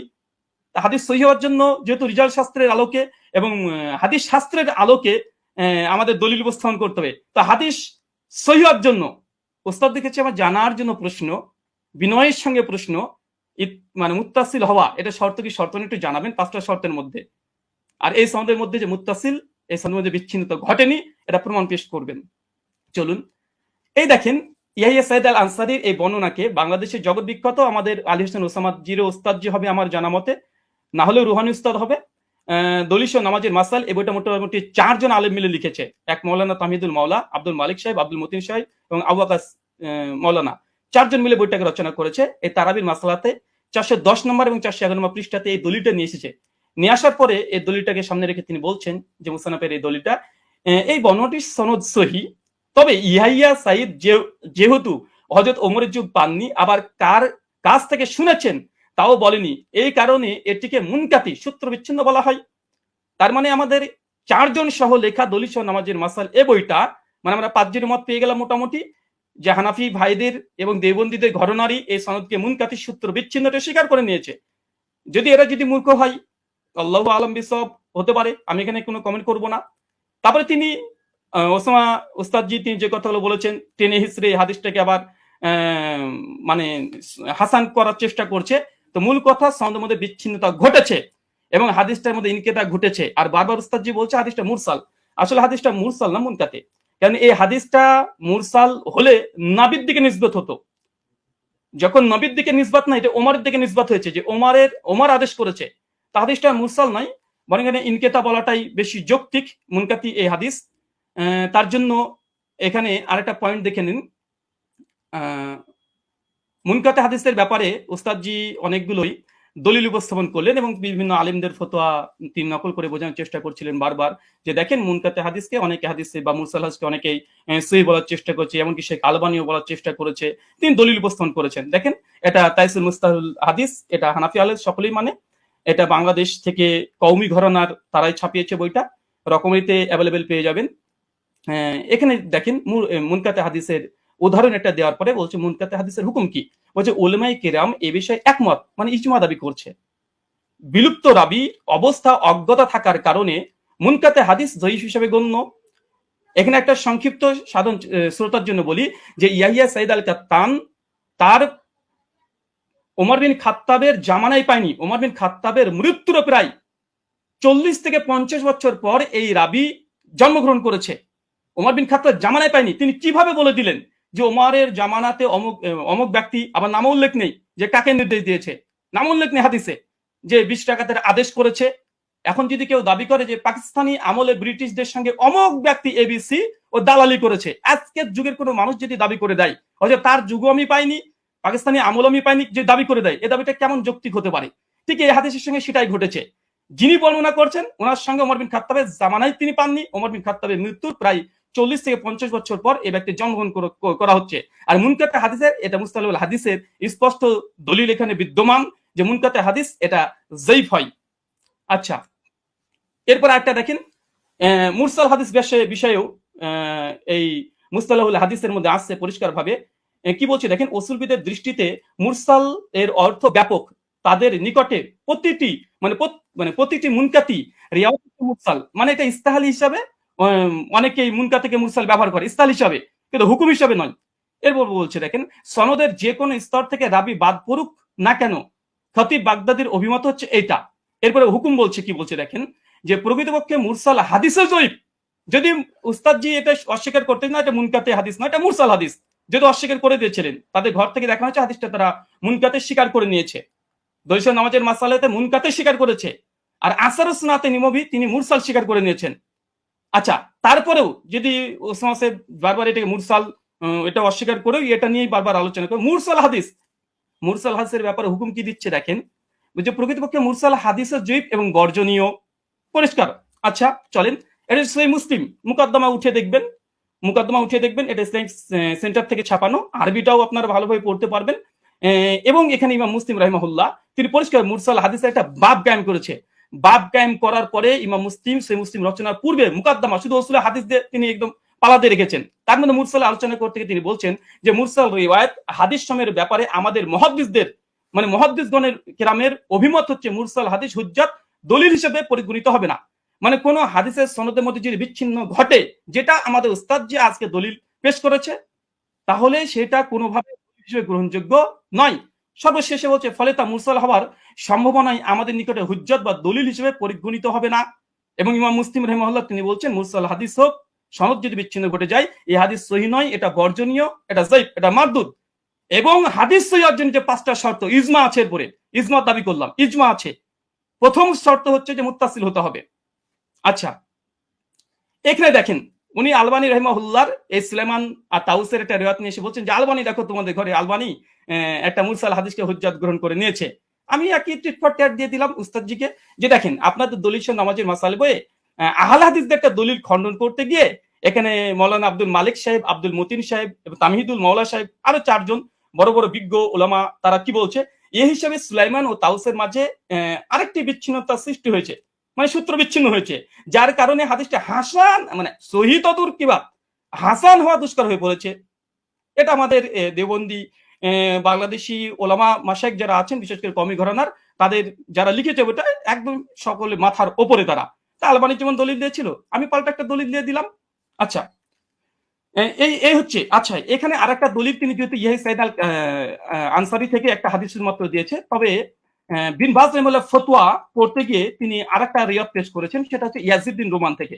দেখেন 2 নম্বর যে দলিলটা দিয়েছে একই অবস্থা, ইয়াজিদ বিন রোমানের দলিলটাও এটাও ইনকেতা, সনদ বিচ্ছিন্ন হয়েছে। এবং আমার চ্যালেঞ্জ ছিল উস্তাদজিকে, বা আমার অনুরোধ ছিল যে উস্তাদজি এমন একটা দলিল পেশ করবেন যার মধ্যে কোনো বিচ্ছিন্নতা ঘটেনি, কোনো ইরসাল হয়নি, এবং এমন একটা হাদিস পেশ করলেন যে হাদিসে কাকে যে আদেশ করা হয়েছে তার নাম উল্লেখ নেই, অথচ মুয়াত্তা মালিক আলহামদুলিল্লাহ সনদের মধ্যে কোনো ইরসাল নেই, ইনকেতা ঘটেনি, সনদের মধ্যে কোনো রাবির উপরে জাররা পরিমাণে কোনো জারা নেই, সনদে কোন ব্যক্তিকে কোন সাহাবী ওমর বিন খাত্তাব 8 টাকা তারাবির আদেশ করেছে সেটাও মজুদ আছে আলহামদুলিল্লাহ। কিন্তু আমাদের উস্তাদজি 15 মিনিট সময় নিয়ে তিনি মাত্র একটা দলিল পেশ করেছেন, বিন বাজের ফতোয়াতে এই ইয়াজিদ বিন রোমানের এর অর্থে চলে এসেছে। এটাই একই অবস্থা। কি বলছেন দেখেন, 200 নামাজের মাসালাতেই বলছে, কি বলছে, এটিও একজন তাবিজ সাক্ষ্য, মুহাদ্দিসগণের পরিভাষা অনুযায়ী বা এটাকে মুনকাতি মুরসাল বলা হয়, কারণ ইয়াজিদ ইবনে রোমান হযরত ওমরের যুগ পাননি, একই সমস্যা, এটাকে যঈফ বলা উচিত নয়। তারপরে মাসলাকে হানাফির নিকটে যেহেতু মুরসাল হাদিস হুজ্জাত, যঈফ হাদিস হুজ্জাত, ফজিলতের ক্ষেত্রে যঈফ হাদিস হুজ্জাত, তার মানে এখান থেকে বোঝা গেল যে আহলে হাদিসরা যে দলিল পেশ করেছে আলহামদুলিল্লাহ এর মধ্যে কোনো বিচ্ছিন্নতা নেই। আমাদের হানাফি ভাইদের পক্ষ থেকে যে দলিলটা আমরা পেয়েছি প্রথম পর্বেই, কারণ প্রথম দলিল মানে মজবুত দলিল দেয় মানুষ, প্রথম যেটা দেয় সেটা মজবুতই দেয়, কিন্তু দুর্ভাগ্য সনদের মধ্যে বিচ্ছিন্নতা ঘটে গেছে, সনদের মধ্যে ইনকেতা ঘটে গেছে, মাকড়সার জালের মতো দুর্বল একটা সনদ দিয়ে এটাকে আজকে দাবি হিসাবে দলিল পেশ করা, ওস্তাদজির কাছে আমি বিষয়টা একটু কেমন ভাবে মনে হচ্ছে, যেটা কেমন ঘটে গেল যে প্রথম সনদেই এরকম একটা ঘটনা ঘটে যাবে। আচ্ছা, 2 নম্বর, আমার উস্তাদজি জাস্ট 2টো দলিলই পেশ করেছে তার প্রেজেন্টেশনে, 2টো দলিল এখানে আমি খণ্ডন করেছি। তাছাড়া তিনি আদার্স যে কথা না, তিনি তেমন কোনো কথা বলেনি, 2টো হাদিস নিয়ে, আর মুনকাতে হাদিস হুজ্জাত বা মুরসাল হাদিস হুজ্জাত তিনি এই বিষয়ে কথা বলতে চেয়েছেন।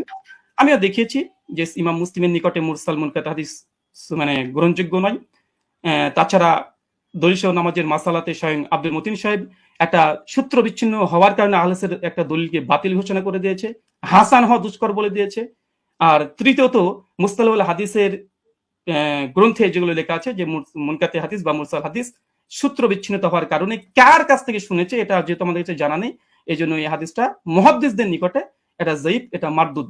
এবং আমি একটা প্রশ্ন করে দিয়েছি ওস্তাদ, যে এটা এড়িয়ে যাবেন না, যেহেতু এবার রিবার্টাল সেশন আপনার এড়িয়ে যাবেন না, 8টা প্রশ্ন আপনার মানে কাঁধের উপরে আছে, এবং যেই মানে আমি চেয়েছি যেমন ভাবে তলব করেছি দেওয়ার চেষ্টা করবেন, এবং হাদিস সহিহ হওয়ার জন্য সনদ মুত্তাসিল হওয়া প্রয়োজন কি প্রয়োজন না, এটা প্লিজ দিয়ে আলোচনা শুরু করবেন। আমি আবার আপনাকে 1.5 মিনিট আগে ছেড়ে দিলাম, কেন আপনি জাস্ট 2টো দলিল পেশ করেছেন।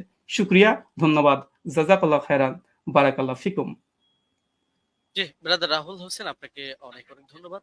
খণ্ডন পর্বে আপনি আপনার প্রথম আলোচনাটি শেষ করেছেন, যথাসময়ে শেষ করেছেন এবং আগেই শেষ করেছেন।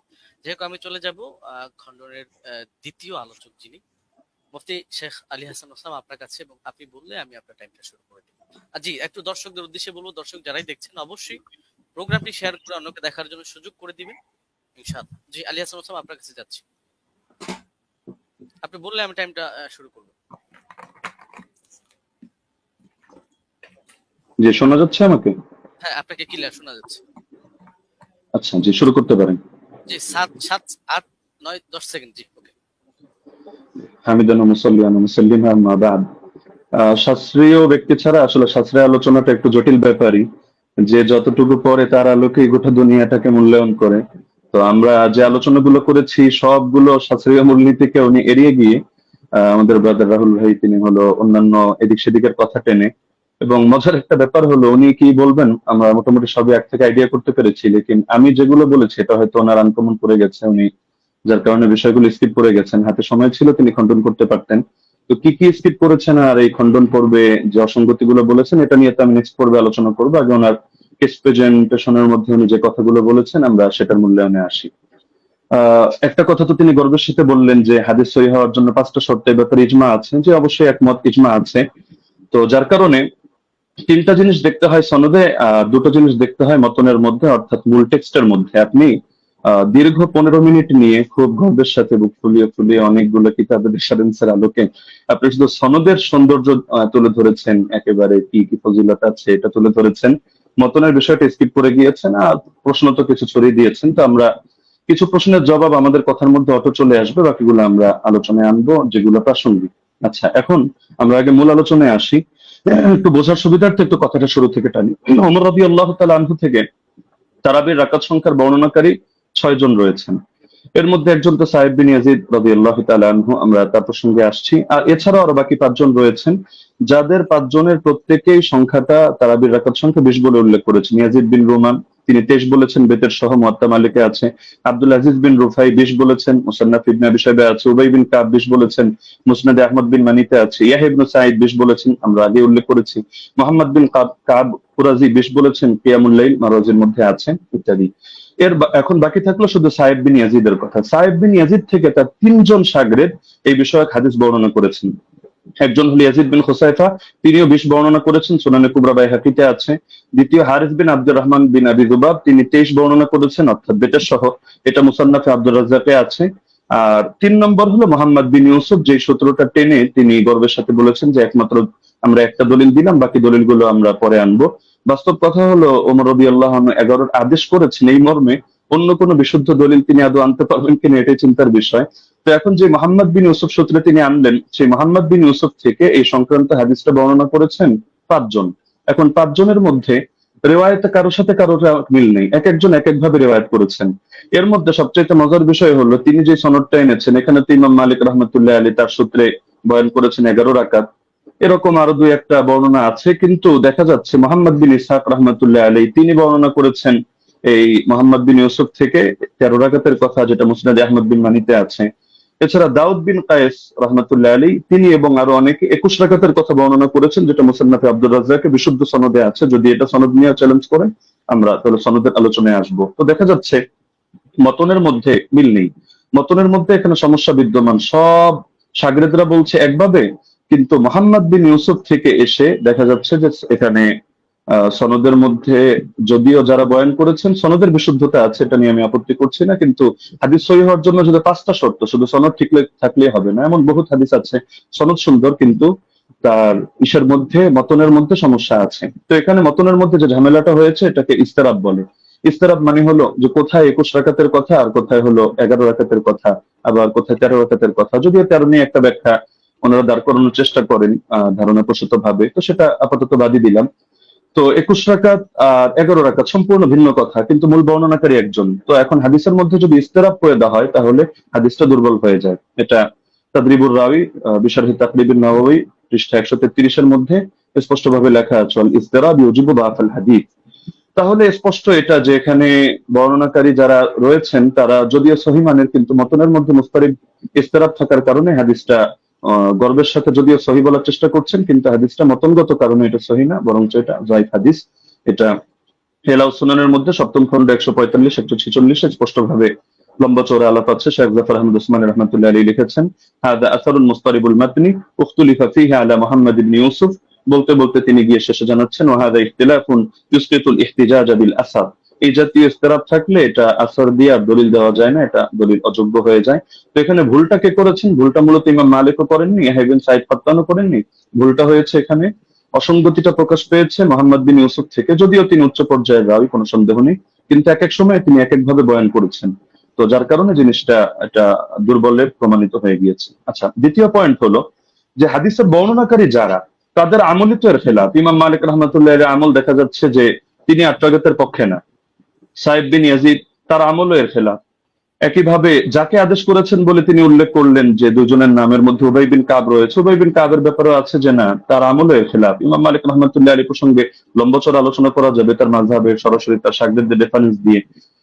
এবং এর বাইরে যে মতগুলো প্রচারিত আছে, মূলত আমি সহজে বলে দিই যে তার থেকে 2টা মত আছে, এক হলো 20 রাকাতের কথা, এক হলো 36 রাকাতের কথা। 20 রাকাতের কথা ইমাম ইবনে আব্দুল বার রাহমাতুল্লাহ আলাইহি নকল করেছেন, এবং তার মাযহাবের কোন কোন কিতাব যেমন দুসুকের মধ্যে, আনোয়ারের সাতিয়ার মধ্যে এটা আছে। বাকি 36 রাকাতের কথাটাই তার থেকে সবচেয়ে বেশি প্রসিদ্ধ এবং মুতাবার। তাহলে দেখা যাচ্ছে যে তার আমলের ব্যতিক্রম।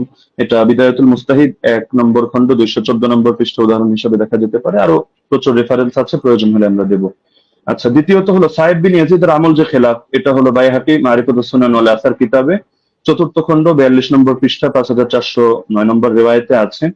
عن سعيد بن يزيد قال كنا نقوم في زمان عمر بن الخطاب ب20 ركعة والوتر।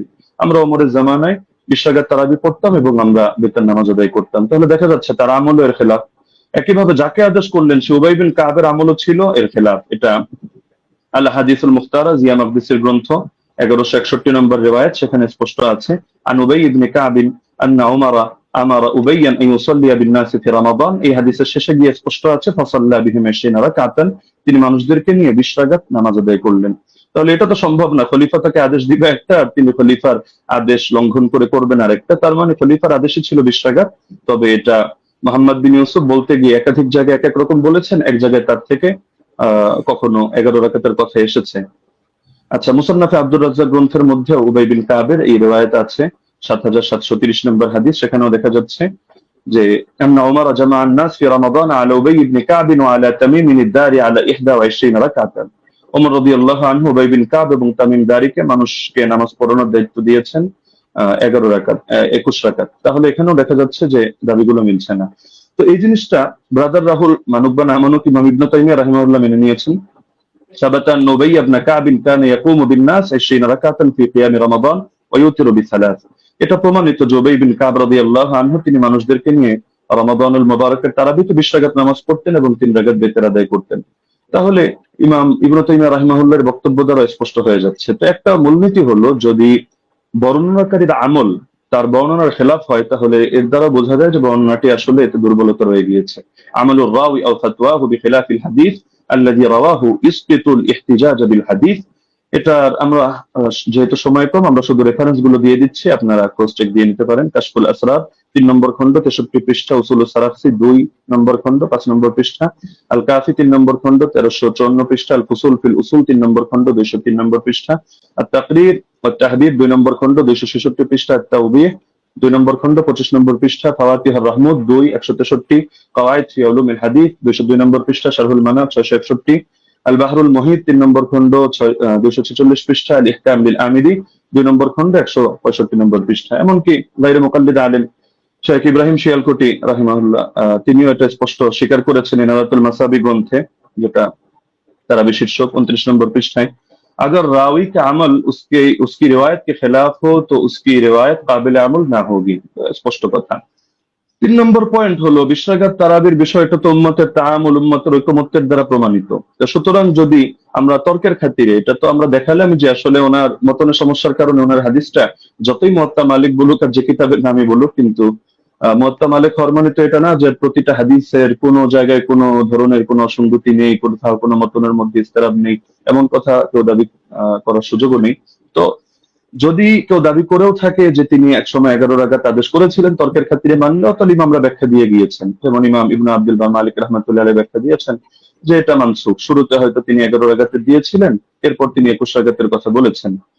এটা আল ইস্তিযকার 2 নম্বর খণ্ড 68 নম্বর পৃষ্ঠায় আছে। একইভাবে ইমাম বাজি রাহিমাহুল্লাহ তার মন্তব্য একই, আল মুনতাকা 2 নম্বর খণ্ড 208 নম্বর পৃষ্ঠা।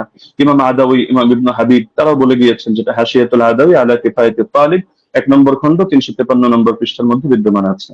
মজার বিষয় হলো এই কারণেই ব্রাদার রাহুল যে মত পোষণ করুক না কেন, 4 মাযহাবের কেউই 8 রাকাত সুন্নাত হওয়ার ফতোয়া প্রদান করেননি। তো যার কারণে 4 মাযহাবের 4 ইমাম যখন আপনারা 20 রাকাতের মতামত দিচ্ছেন, বিশেষ করে ইমাম মালিক থেকে 2টা মত আছে, 20 আছে, 36 আছে, লেকিন এটা তো স্পষ্ট 8-এর কথা কেউ বলছেন না। এবং 8-এর নামে যেটা চালানো হয় সালাফি ভাইরা কেউ কেউ চালায়, তো সেটা প্রমাণিত না। কেন প্রমাণিত না এটা যদি চ্যালেঞ্জ করে আমরা উনি সেই রেফারেন্স টানলে জবাবে আসবো, না হলে শুধু শুধু জবাব দিয়ে সময় বাড়িয়ে লাভ নেই। তো মূলনীতি হলো ইমাম ইবনে রাজব হাম্বলি রাহমাতুল্লাহ আলাইহি লিখেছেন তার ফাদলুল ইলমিস সালাফ আলা ইলমিল খালাফ পৃষ্ঠা 83 মধ্যে, فأما ما اتفق على تركه فلا يجوز العمل به لأنهم ما تركوه إلا على علم أنه لا يعمل به। ইমামরা যদি একমত হয়ে যায় যে হাদিসটা এটা তরক করা হচ্ছে, অর্থাৎ তারা কেউ এর আগে ফতোয়া দিচ্ছেন না, আমল করছেন না, তাহলে সেটা আসলে মজবুত থাকে না এবং তার মধ্যে বিভিন্ন দুর্বলতা তৈরি হয়ে যায়, সেটা দলিলযোগ্য হয় না। কারণ এটাকেও সাদ বলে। সাদ কখনো সনদের দ্বারাও হয়, কখনো মতনের দ্বারাও হয়। তিনি তার কিতাব শারহুল আলী তিরমিজির মধ্যে 2 নম্বর খণ্ড 624 নম্বর পৃষ্ঠা, এই কিতাবগুলোর নাম তো অবশ্যই ব্রাদার রাহুল শোনার কথা, এই পৃষ্ঠাগুলো পড়েছেন কিনা আমি জানি না, না হলে আপনি প্রয়োজনে এগুলো চেক দিয়ে আপনি মন্তব্য করতে পারেন। যে তিনি লিখেছেন, ওমা হুয়া শাযুল মাতনি কাল আহাদিস আল্লাতী সাহহাতিল আহাদিস বিখিলাফিহা ওয়া আজমাআত আইম্মাতুল উলামা আলাল কওলি বিগাইরিহা। যে হাদিসের ক্ষেত্রে দেখা যাচ্ছে যে উম্মতের আলেমদের মধ্যেও যারা ইমাম, তারা এর বিপরীত ফতোয়া দিচ্ছেন, সেই ক্ষেত্রে সেই হাদিসের মতনকে শায হিসাবে বিবেচনা করা হয়। অর্থাৎ শায যদি কোনো হাদিসের মতনকে বলা হয়, তাও সেটা সহিহ থাকে না। তাহলে দেখা যাচ্ছে যে যদি উনি পয়েন্ট বলেছেন অনেকগুলো এবং গর্বের সাথে বলেছেন, কিন্তু সবগুলো মিলে উনি সনদের আলোচনায় সীমাবদ্ধ থেকেছেন, মতনের আলোচনায় আসেননি। আমরা মতন থেকে কয়েকটা পয়েন্ট দেখালাম, আরো অনেক পয়েন্ট দেখানো সম্ভব, যে উনি যে হাদিসটা দেখিয়েছেন এটা মুস্তারিদ একটা হাদিস। আচ্ছা, এখন প্রাসঙ্গিকভাবে কয়েকটা আলোচনা করে ফেলি, যেহেতু হালকা সময় বাকি আছে। তিনি মুরসাল না মুনকাতি এটা নিয়ে একটু জ্ঞান দেওয়ার চেষ্টা করেছেন, যে এটাকে আমি কেন মুরসাল বললাম, মুনকাতি বলা উচিত ছিল। আসলে কোন জায়গায় কোন শব্দ ব্যবহার হবে, এটা পরিভাষাগুলো একটু বিস্তরভাবে পড়া লাগে। শুধু একটা তাইসির মুস্তালাহিল হাদিস পড়েই ইমাম আর ফকি হয়ে গেলে তো মুশকিল ব্যাপার। যেমন আমি আপনাকে প্রসিদ্ধ কিতাব যেটা আপনারা পড়েন, আর নুকাত আলা মুকাদ্দিমাত ইবনে সালাহ 1 নম্বর খণ্ড 447 পৃষ্ঠা দেখবেন। একইভাবে আল ইবহাজ 2 নম্বর খণ্ড 339 পৃষ্ঠা দেখবেন। এবং শরহে মুসলিমের মধ্যে নববীও বলেছেন, যে আম্মাল মুরসাল فهو عند الفقهاء والأصوليين والخطيب البغدادي وجماعة من المحدثين من قطع إسناده على أي وجه كان انقطاعه فهو عندهم بمعنى المنقطع। ফকিহদের দৃষ্টিতে, উসুলিয়িনদের দৃষ্টিতে, খতিবে বাগদাদের দৃষ্টিতে এবং একদল মুহাদ্দিসদের দৃষ্টিতে মুরসালের সংজ্ঞা হলো যে সনদের মধ্যে যেভাবেই বিচ্ছিন্নতা হোক না কেন, ইনকাতা যেভাবেই হোক না কেন, এটা মাঝেই হোক আর শেষেই হোক, রাসূলের আগেই হোক আর সাহাবীর আগেই হোক, বাস সেটাকেই তারা মুনকাতি হিসেবে বলে থাকেন। তো এটা একটা তাদের ইসতিলাহগত বিষয়। তো সুতরাং এই জিনিসটা মানে মুরসাল বলা উচিত ছিল না, মুনকাতি বলা দরকার ছিল, বিষয়টা এমন না। আচ্ছা, উনি যে নিমাউই রাহিমাহুল্লাহর হাওয়ালা দিলেন আথার সুনান থেকে, উনি আরবি যেহেতু পড়তে পারেন টুকটাক, উনি তো এটা দেখার কথা যে ইমাম নিমাউই রাহিমাহুল্লাহ তিনি শুধু এতটুকুই বলেন নাই যে হাযা মুরসালুন কাওয়ি, যে হাদিসটা মুরসাল, হাদিস শক্তিশালী, বরং যে মূলনীতিটা আমরা এনেছি ইমাম ইরাকির হাওয়ালায়, যে তাবেঈ যদি সাহাবীর থেকে কোনো ঘটনা বয়ান করে যেটা তার জামানায় জারি ছিল, তাহলে সেটাকে বাহ্যিকভাবে মুরসাল ধরা হলেও কিন্তু হুকুমের বিবেচনায় মুত্তাসিল ধরা হয়। আমরা তো আলোচনা করছি শাস্ত্রীয় মূলনীতির আলোকে হুকুম প্রসঙ্গে। তো এই মূলনীতিটা আপনি যে কিতাবের হাওয়ালা দিলেন এবং মজার বিষয় যে স্ক্রিনশট দিলেন, আপনি এটাই যদি ভালো করে দেখেন টিকার মধ্যে খুঁজে পাবেন। তো দেখা যাচ্ছে আপনি একাংশ পরে তাড়াহুড়ো করে রেফারেন্স দিয়ে দিলেন, কিন্তু এটা আপনার নজরের বাইরে চলে গেল, যার কারণে নিমাউইকে আমার বিরুদ্ধে দাঁড় করিয়ে দিলেন। দ্বিতীয়ত দলিল সহ আমাদের মাসাইল কিতাবটাকে আমার বিরুদ্ধে দাঁড় করালেন। তবে মজার বিষয় হলো আপনি এই জিনিসটা খেয়াল করলেন না যে আমি বারবার বলছি যে বাহ্যিকভাবে দেখতে মুনকাতি, সূত্র বিচ্ছিন্ন, তবে আমরা হুকুম নিয়ে আলোচনা করছি, যে হুকুমের বিবেচনায় যেমন মারফুয়ে হুকমি, তো এই শব্দ আপনার শোনার কথা, যে অনেক হাদিস এটা মারফু না, মানে আল্লাহ রসুলের দিকে নিসবত করে সাহাবী বলেন নাই, কিন্তু সাহাবী বলেছেন স্বাভাবিক তার উক্তি হিসাবে। কিন্তু আমরা যখন বিবেচনা করছি আমরা বলছি মারফুয়ে হুকমি, মানে দেখতে যদিও এটা মাওকুফ হাদিস, সাহাবীর বর্ণনা, সাহাবীর উক্তি, কিন্তু হুকুমের বিবেচনায় এটা হলো মারফু, অর্থাৎ আমরা এটাকে মারফু হিসাবে বিবেচনা করব। এখন যদি আপনি এক কিতাব খুলে দেখেন, দেখো সে তো মাওকুফ বলেছে, অথবা আপনি এখন তাহলে মারফু বলছেন কিভাবে, তাহলে বলতে হবে ভাই বিবেচনাবোধের পার্থক্য তো আপনাকে বুঝতে হবে। একটা জাহেরি এতেবার, একটা হাকিকি এতেবার। জাহেরি বিবেচনায় হাদিসটাকে আপনার মুনকাতি মনে হতে পারে, কিন্তু আপনি শাস্ত্রের কথায় যখন আসবেন, শিরোনামে যেহেতু শাস্ত্রীয় আলোচনা, তো আপনি শাস্ত্র দিয়ে দেখতে হলে আপনি শাস্ত্রের মূলনীতির আলোকিত বিবেচনা করতে হবে, না হলে মূলনীতিকে চ্যালেঞ্জ করেন। আপনি অমুক কিতাবে এটা আছে, তমুক কিতাবে এটা আছে, শুধু এতটুকু বললে যথেষ্ট না, আপনাকে মাথায় রাখতে হবে একটা শাস্ত্র পরিগণিত হয় টোটাল পুরো বিষয়টাকে সামনে রেখে। কোরআনের এক আয়াত আর এক আয়াতের তাফসীর হয়, না হলে আপনি এক আয়াত দিয়ে মতকেও বৈধ করে দিতে পারবেন, আর এক আয়াত দিয়ে জিহাদকেও নিষিদ্ধ করে সব জায়গায় সবরের আদেশ দিতে পারবেন, কিন্তু পুরো সামগ্রিক ভান্ডারকে, শাস্ত্রকে সামনে রেখে আপনার সিদ্ধান্তে আসতে হবে। এই জিনিসটা যদি না বোঝেন, তাহলে শুধু আবেগী কিছু কথা বলবেন বা একটু ইমোশনাল কিছু লেকচার হবে, লেকিন এর দ্বারা শাস্ত্রীয় কোনো কথা হবে না। তো যেহেতু সারা দেশ এটা দেখছে এবং আলেম ওলামা তালিবুল ইলম সবাই মূল্যায়ন করছে, সুতরাং আমার অনুরোধ থাকবে নেক্সট পর্বে আপনি শাস্ত্রীয় আলোকে এই মূলনীতিগুলো চ্যালেঞ্জ করেন। ধন্যবাদ, জাযাকাল্লাহ। আমি কারেক্ট টাইম শেষ করলাম। জি, মোহতরম আলী হাসান ওসমান, আপনাকে অনেক অনেক ধন্যবাদ। আমি আরেকটি জিনিস আপনাদেরকে মনে করিয়ে দিতে চাই, যে আপনাদের জন্য আমাদের পক্ষ থেকে 2 মিনিট সময় ছিল বা আছে। আরেকটি খণ্ডন পর্ব আছে, আপনারা চাইলে 2 মিনিট আপনারা ব্যবহার করতে পারেন। আমি দ্বিতীয় খণ্ডন পর্বটি যাচ্ছি এবং এই খণ্ডন পর্বর পরেই আমাদের কোনো খণ্ডন পর্ব থাকছে না, একটাই লাস্ট। আমি প্রথমে চলে যাব ব্রাদার রাহুল হোসেন আপনার কাছে, এবং আপনি বললে আমি টাইমটা শুরু করি। একটা স্লাইড পাঠিয়েছি, স্লাইড 8 লেখা আছে, 8 লেখা আছে, দেখেন। জি, পেয়েছি। জি, স্ক্রিনে নিয়ে আসতে হবে। আচ্ছা, সময় স্টার্ট নাও। জি। সো বিসমিল্লাহ। সম্মানিত দর্শক মন্ডলী, উস্তাদজি যেটা শেষ করেছেন সেটা দিয়ে শুরু করবো। উনি বললেন যে পারলে ওসুলকে চ্যালেঞ্জ করতে। আমি চ্যালেঞ্জ করে দিয়েছি। উস্তাদজি আমার 8টা অভিযোগের 2টা পয়েন্টের জবাব দেয়নি এবং বলেছিল জবাব দেবে, এবং আমি নাকি স্বাস্থ্য সম্পর্কে তেমন না জানলে এটা সমস্যা, কিন্তু কোথায় যে সমস্যা তিনি এখন পর্যন্ত বলেননি। এটা একটা কেমন হয়ে গেল। উস্তাদজিকে আবার বলে দিয়ে ওসুলকে চ্যালেঞ্জ করেছি, একটু শুনবেন। আমি আপনাকে বলেছিলাম যে হাদিস সহিহ হওয়ার জন্য ইজমাই ওসুল হচ্ছে 5খানা শর্ত লাগবে। প্রথম হচ্ছে মুত্তাসিল হওয়া, সনদের মধ্যে শক্তিশালী হওয়া, সনদের মধ্যে বিচ্ছিন্ন যেন না হয়, এবং দেখানো হয়েছে যে সনদের মধ্যে বিচ্ছিন্নতা আছে। ইয়াহি সাইদ আল কাত্তান উমর বিন খাত্তাবের যুগ পান নাই। এটা হুকমান মারফু বা আপনি যতই প্রমাণ করার চেষ্টা করেন না কেন, কোনোভাবেই এটা প্রমাণ করা সম্ভব নয় যে সনদের মধ্যে ইনকেতা ঘটেনি, যেটা আমি দেবন্দি হানাফি বেল কিতাব থেকে দেখিয়েছি। 2 নম্বর বিষয়, এখানে তিনি আমাকে যে কথাটা আবার বলতে চাইলেন সেটা হাদিস সাজ হওয়া, এবং এর সঙ্গে সঙ্গে বললেন দেখেন 8 টাকাতে তারাবি যেটা দাদা রাহুল পেশ করেছেন সেটা মুয়াত্তা মালিক থেকে, আর মুয়াত্তা মালিকের সনদের রাবিদের মধ্যে কোনো সমস্যা নেই। তবে মতন নিয়ে ব্রাদার রাহুল কোনো কথা বলেনি। অভিযোগ করে তো দেখেন, অভিযোগ করলে তো জবাব দো, আপনি তো অভিযোগটা করেননি, বরং দ্বিতীয় পর্বে এসে অনেকগুলো 1 ডজন দলিল আপনি এখানে পেশ করেছেন। এটা একটা মানে কোয়ালিটি আছে, যে শেষ পর্বে একসঙ্গে অনেকগুলো দিয়ে দিব যেন আর সময় না পাওয়া যায়, এটা আমরাও বুঝি। চলেন আপনার সেটার জবাব দিয়ে দিই। উনি বললেন যে মোহাম্মদ বিন ইউসুফ থেকে 3 জন, সাইদ বিন ইয়াজিদ থেকে টোটাল 6 জন হাদিস বর্ণনা করেছে তারাবি 20 রাকাতের টোটাল তারাবি রাকাত সংখ্যার উপরে। তার মধ্যে মোহাম্মদ বিন ইউসুফ একজন, যিনি 3 জন হাদিস বর্ণনা করেছে মোহাম্মদ বিন ইউসুফ থেকে। এক ইমাম মালিক যিনি 11 রাকাতের কথা বলেছে, যেটা আমার দলিল দেখিয়েছি। উনি বলেন মোহাম্মদ বিন ইবনে ইসহাক উনি 13 রাকাত, আর দাউদ বিন কায়েস তিনি 21 রাকাত। অতএব এখানে ইজতিরাব ঘটেছে। বাহ, চমৎকার। উস্তাদজিকে বলবো আর একটু পড়াশোনা করতে হবে। শুধু মোহাম্মদ বিন ইউসুফ থেকে মাত্র 3 জন নয়, টোটাল ব্যবহার করেছে 8 জন হাদিস। আপনার সামনে স্ক্রিন দেখতে পাচ্ছেন। ইয়াহিয়া সাইদ আল কাত্তানের মতো মুহাদ্দিস আপনি যার কথা বলেন উনিও ব্যবহার করেছেন। উনি মোহাম্মদ বিন ইউসুফ থেকে 11 রাকাতের কথা আদেশ করেছেন, যেটা মুসনাদ ইবনে আবি শাইবাতে রিয়াত স্পষ্ট সেই সনদে প্রমাণ আছে। যদি সম্ভব হয় একটা কিলো কাল করে দেখাবেন, আমি স্ক্রিন নিয়ে আসছি। 2 ইমাম মালিক তো দেখলেন একটু আগে, ইসমাইল বিন জাফর তিনিও বর্ণনা করেছেন 4, ওসমান ইবনে যায়েদ আল লাইসি তিনিও বর্ণনা করেছেন 11 রাকাত, ইসমাইল বিন উমাইয়া তিনিও 11 রাকাত, আব্দুল আজিজ বিন মুহাম্মদ তিনিও 11 রাকাত। টোটাল মোহাম্মদ বিন ইউসুফের 8 জন শাগরেদ। পয়েন্ট টু বি নোটেড, ভালোভাবে দেখেন, গেম ঘুরে যাবে এখান থেকে। মোহাম্মদ বিন ইউসুফের টোটাল 8 জন শাগরেদ তারাবির রাকাত বর্ণনা করেছে। তার মধ্যে 5 জন বাবার বর্ণনা করছে 11 রাকাত। শুধুমাত্র মোহাম্মদ বিন ইউসুফ আর দাউদ বিন কায়েস তারা বলছে কেউ 13 রাকাত, কেউ হচ্ছে 21 রাকাত। চলেন জবাব দেখেন। মোহাম্মদ বিন ইসহাক তিনি কি বলছেন, 21 রাকাত নাকি বর্ণনা করেছে। মোহাম্মদ বিন ইসহাক কে? হানাফিদের বই তাজালিয়াতে শাবদা দেওবন্দি মুনাজিরের নাকি ইসলাম তাজালিয়াত শাবদার 5ম খণ্ডের 311 পৃষ্ঠায় পরিষ্কার বলছে মোহাম্মদ বিন ইসহাক ইমাম মালিক তাকে দাজ্জাল বলেছে, কাযযাব বলেছে, মিথ্যুক বলেছে।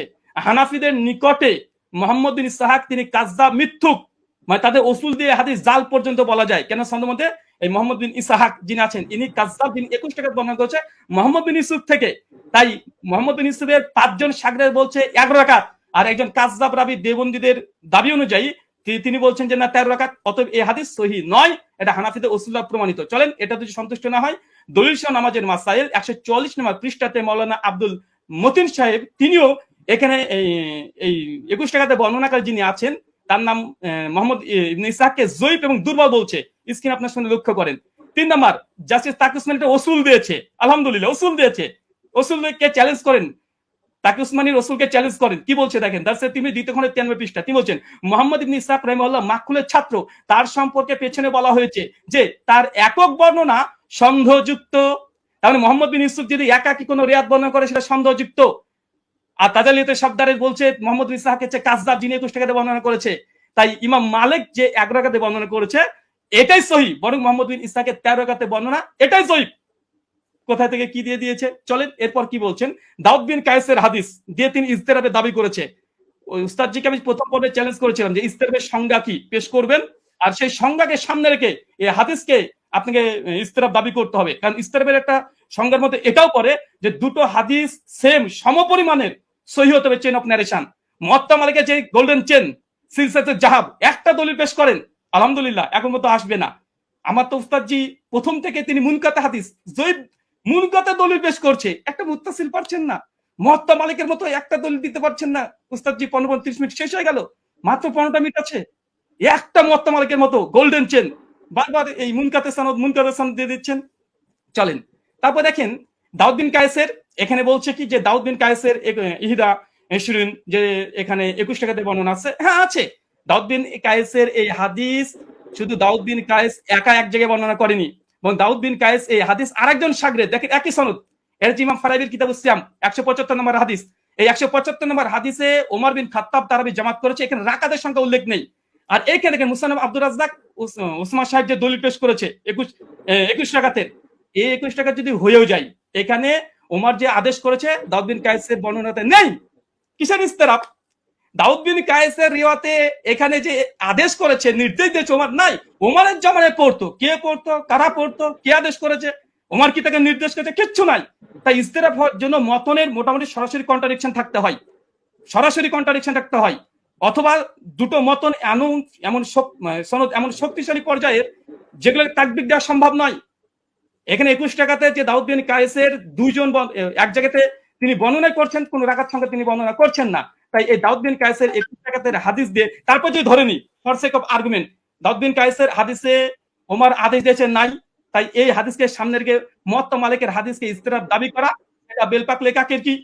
আর 2 নাম্বার ইবনে ইসহাকের যে 21 টাকাতে বর্ণনা, ইবনে ইসহাকের ওই রিওয়াতে ইবনে ইসহাককে সরাসরি দেওবন্দিরা কাজদা বলছে, দাজ্জাল বলছে, ইমাম মালিকের কল নকল করে তার দলিল দেওয়া মানে গাছে কাঁঠাল গোফে তেল। তাই দুটো জয়ীফ দলিল দিয়ে মুয়াত্তা মালিকের মতো গোল্ডেন চেন সিলসিলাতে জাহাবের পুরো অভিযোগ আপত্তি করা সনদ এবং মতনে পড়ে, এটা খুব হাস্যকর উস্তাদজি। এটা আপনাকে অন্তত হাদিস শাস্ত্রবিদ, আপনি হাদিস পড়ান শুনেছে একটা বক্তৃতাতে, কিন্তু এরকম করবেন আজকে আমি এটা ভাবতে পারিনি। আর তৃতীয়, যদিও সঞ্চালক আজকে দৃষ্টি কেমন দিয়েছে জানি না, আজকে আমাদের আলোচনাতে ছিল যে তিনি কোনো ফাতোয়া ফারাজ তুলবেন না, তিনি ওসাইমিনের ফতোয়া নিয়ে এসেছেন, ইবনে তাইমিয়ার ফতোয়া নিয়ে এসেছেন, ইবনে আব্দুল বারের ফতোয়া নিয়ে এসেছেন, স্যার মাযহারের ফতোয়া নিয়ে এসেছেন, ফাঁকা মাঠে গোল দিতে চেয়েছেন, এখানে থামানো হয়নি। যদি এরকমই হয় আমরা দোল দিতে পারি, চলে সামনে আসছে। আচ্ছা, তার মানে বোঝা গেল মুহাম্মদ বিন ইসহাকের ওই রেবাত 3 জন নাই উস্তাদজি, 8 জন। 5 জন বলেছে 11 রাকাত, আর 2 জন বলেছে 13-21, আর দুটো হাদিসই জয়ীফ হানাফি দেওবন্দীদের উসুল অনুযায়ী। তাই ওটা দিয়ে ইস্তেরাব দাবি করা বেলপাকলে কাকের কি এরকম হয়ে যায়। আচ্ছা, উস্তাদজির অভিযোগ ভিত্তিহীন প্রমাণ হয়ে গেছে। প্রথম কথা 8 টাকাতে তারবি আলহামদুলিল্লাহ, ওটা না মতনি জয়ীফ না মতন না ইস্তেরাব, কোনো কিছু নেই। এবং চ্যালেঞ্জ করেছিলাম যে মানে বিগত দিনে 1284 হিজরির পূর্বে দেওবন্দি মাদ্রাসা প্রতিষ্ঠা হওয়ার আগে কোন মুহাদ্দিস হাদিসটাকে ইস্তেরাব দাবি করে বাতিল করেছে, প্রমাণ দিতে পারেনি। 8টা প্রশ্ন ছিল। আচ্ছা, 20 রাকাত ইতিহাস বললেন, যখন 20 রাকাতের ইতিহাস, 20 প্রথমে হয়তো 11 রাকাত তারাবির আদেশ করেছিল ওমর বিন খাত্তাব, পরে হয়তো 20 রাকাত করেছে। তারপরে তিনি স্বীকার করে নিয়েছেন অর্ধেক যে ওমর বিন খাত্তাব 11 রাকাতের আদেশ করেছিলেন। আলহামদুলিল্লাহ। অনেকে বলে যে ছিলই না, কোনোদিনই ছিল না। 1984 প্রথম দাবি। দলিল নামাজের মাসালে কি বলছে দেখেন, ওমর বিন খাত্তাব 11 রাকাত তারাবির আদেশ করেছে, পরবর্তী সময় মানুষেরা 20 রাকাত পড়েছে, ওমরের আদেশে পড়েছে, দেখাতে পারবেন ইনশাআল্লাহ। দেখা দলিল নামাজের মাসালেও তো আছে, ইমাম বাইহাকির ওই কলটা নকল করেছে, যেটা উস্তাদজি ওমর বিন খাত্তাব 11 রাকাতের আদেশ করেছিলেন, কিন্তু পরবর্তী সময়ে কিরাত ভারী হওয়ার কারণে তার রাকাত সংখ্যাকে বাড়িয়ে দিলেন, কিরাতকে কমিয়ে দিলেন। তো মানুষজন, জনগণ, তারা ওমরের আদেশে নয়, ওমরের আদেশে নয়, কে বা কারা তারা 20 রাকাত চালু করেছিল ওমরের জামানায়, কিন্তু ওমরের আদেশে নাই। ওমরের আদেশে কত রাকাত? বর্তমানে 11 রাকাত, স্পষ্ট প্রমাণ। এখানে দেখেন মালিকি মাযহাবের ইমাম হাবিব মালিকি দলিল নামাজের মাসাল থেকে দেখাচ্ছে যেন একটু পুষ্টিকর বেশি হয় তথ্যগুলো। কি বলছে দেখেন, যে প্রথমে 11 রাকাতই ছিল, মানে ওমরের আদেশ 11 রাকাতই ছিল, কিন্তু তারা কিরাত লম্বা করতেন, ফলে ভারী ঠেকতো। পরে তারা রাকাত সংখ্যা বাড়ালেন, মানে ওমরের আদেশে নয়, জনগণ এমনি বাড়িয়েছে, রাকাত বাড়িয়ে দিয়েছে, কিরাত ছোট করে দিয়েছে, তাই ওটা বাতিল। তিনি বললেন যে ইমাম মালিক ছাড়া নাকি করেনি। এটা আপনি দেখেন যে ইমাম মালিক ছাড়া কতজন করেছে। ইমাম মালিক ছাড়া টোটাল 7 জন বর্ণনা করেছে। এখানে আমাদের স্ক্রিন আপনারা দেখতে পাচ্ছেন। তো ওই দাবিটা ওসমান সাহেবের একটু হাদিসের মতন সম্পর্কে অজ্ঞতাই আছে বলবো। যদি মানে মনে করেন যে না আমি একটু বাড়াবাড়ি করলাম, তো কিছু করার নেই, একটু বলতে হবে। আচ্ছা, এখানে দেখেন,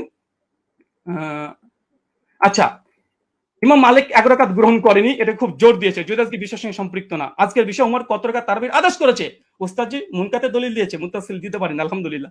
আমরা একদম chain of narration golden chain দিয়েছি। আচ্ছা, ইমাম মালিক 11 রাকাতের আদেশ করেনি, চলেন দেখেন ইমাম, এটা কিতাব সালাতুত তাহাজ্জুদ, এটা আব্দুল হক আন্দলুসি রাহিমাহুল্লাহর গ্রন্থ, ইমাম মালিকের শাগরেদ ছাত্র, তার বলছে কি বলছে দেখেন, এখানে বলছে কলা শাহ বিন আব্দুল আজিজ আন মালিক, মানে ইমাম মালিকের ছাত্র, তিনি রিওয়ায়াত করছেন, কি বলছেন, আল্লাজি আখতারা বিহা, ইমাম মালিক যেটাকে গ্রহণ করেছে, এখতিয়ার করেছে, কি করেছে, বিহি নাফসি, ইমাম মালিক নিজের জন্য কত রাকাত তিনি করেছেন। তারপর তিনি বলছেন দেখেন, ফি কিয়ামে রামাজান হুয়াল লাজি জামা, ইমাম মালিক উমর বিন খাত্তাব যার করে জমা করেছে উমর বিন খাত্তাব, সেটা হচ্ছে ইহিদা আশারাতা রাকাতান ওয়া হুয়া সালাতে রাসূলুল্লাহ সাল্লাল্লাহু আলাইহি ওয়াসাল্লাম। এখানে ইমাম মালিকের কথা নকল করছে সঙ্গে ইমাম মালিকের ছাত্র। আমি এখানে ইমাম মালিকের ছাত্র ডাইরেক্ট কল, তিনি বলছেন যে ইমাম মালিক যেটা গ্রহণ করেছিলেন সেটা হচ্ছে 11 রাকাত, যেটা ছিল রাসূলুল্লাহ সালাত এবং ওমর বিন খাত্তাব যার পরে জমা করেছে, প্রথম কল। দ্বিতীয় দেখুন এখানে হচ্ছে ইবনে কাসিমের একটা কলমে নকল করে গেছি, ইবনে কাসিম তিনি মালিক থেকে বর্ণনা করছে যে ওমরের জামানায় 36 রাকাত পড়া হতো, 36 রাকাত পড়া হতো, কিন্তু ইমাম মালিক কত গ্রহণ করেছে দেখেন, শেষে লাল দিয়ে দাগানো আছে। তারপরে হচ্ছে আক্তারা ওয়া নাফসি, ইমাম মালিক নিজের জন্য যেটা নির্ধারণ করেছে ইহিদা আশারাত রাকাতান, কিন্তু ইমাম মালিক নিজের জন্য 11 রাকাত, মানে ইমাম মালিকের সময় মানুষ 36 রাকাত পড়ছে, কিন্তু ইমাম মালিককে যখন সরকার যখন চিঠি পাঠায়, এই ঘটনা বর্ণনা আছে অনেক জায়গাতেই, তারপরে তাকে যখন বললো যে নামাজের সঙ্গে কি কমিয়ে দেবো, সেই সময় মালিক বলছে তারা পড়তে থাক, কিন্তু আমি নিজের জন্য ফি নাফসি, আমার জন্য ইহিদা আশারাত রাকাতান, আমি 11 রাকাতকে আমি নিজের জন্য গ্রহণ করলাম, মানুষ কি পড়ছে দেখার দরকার নেই, ইমাম মালিককে কথা মেনে নিতে হবে।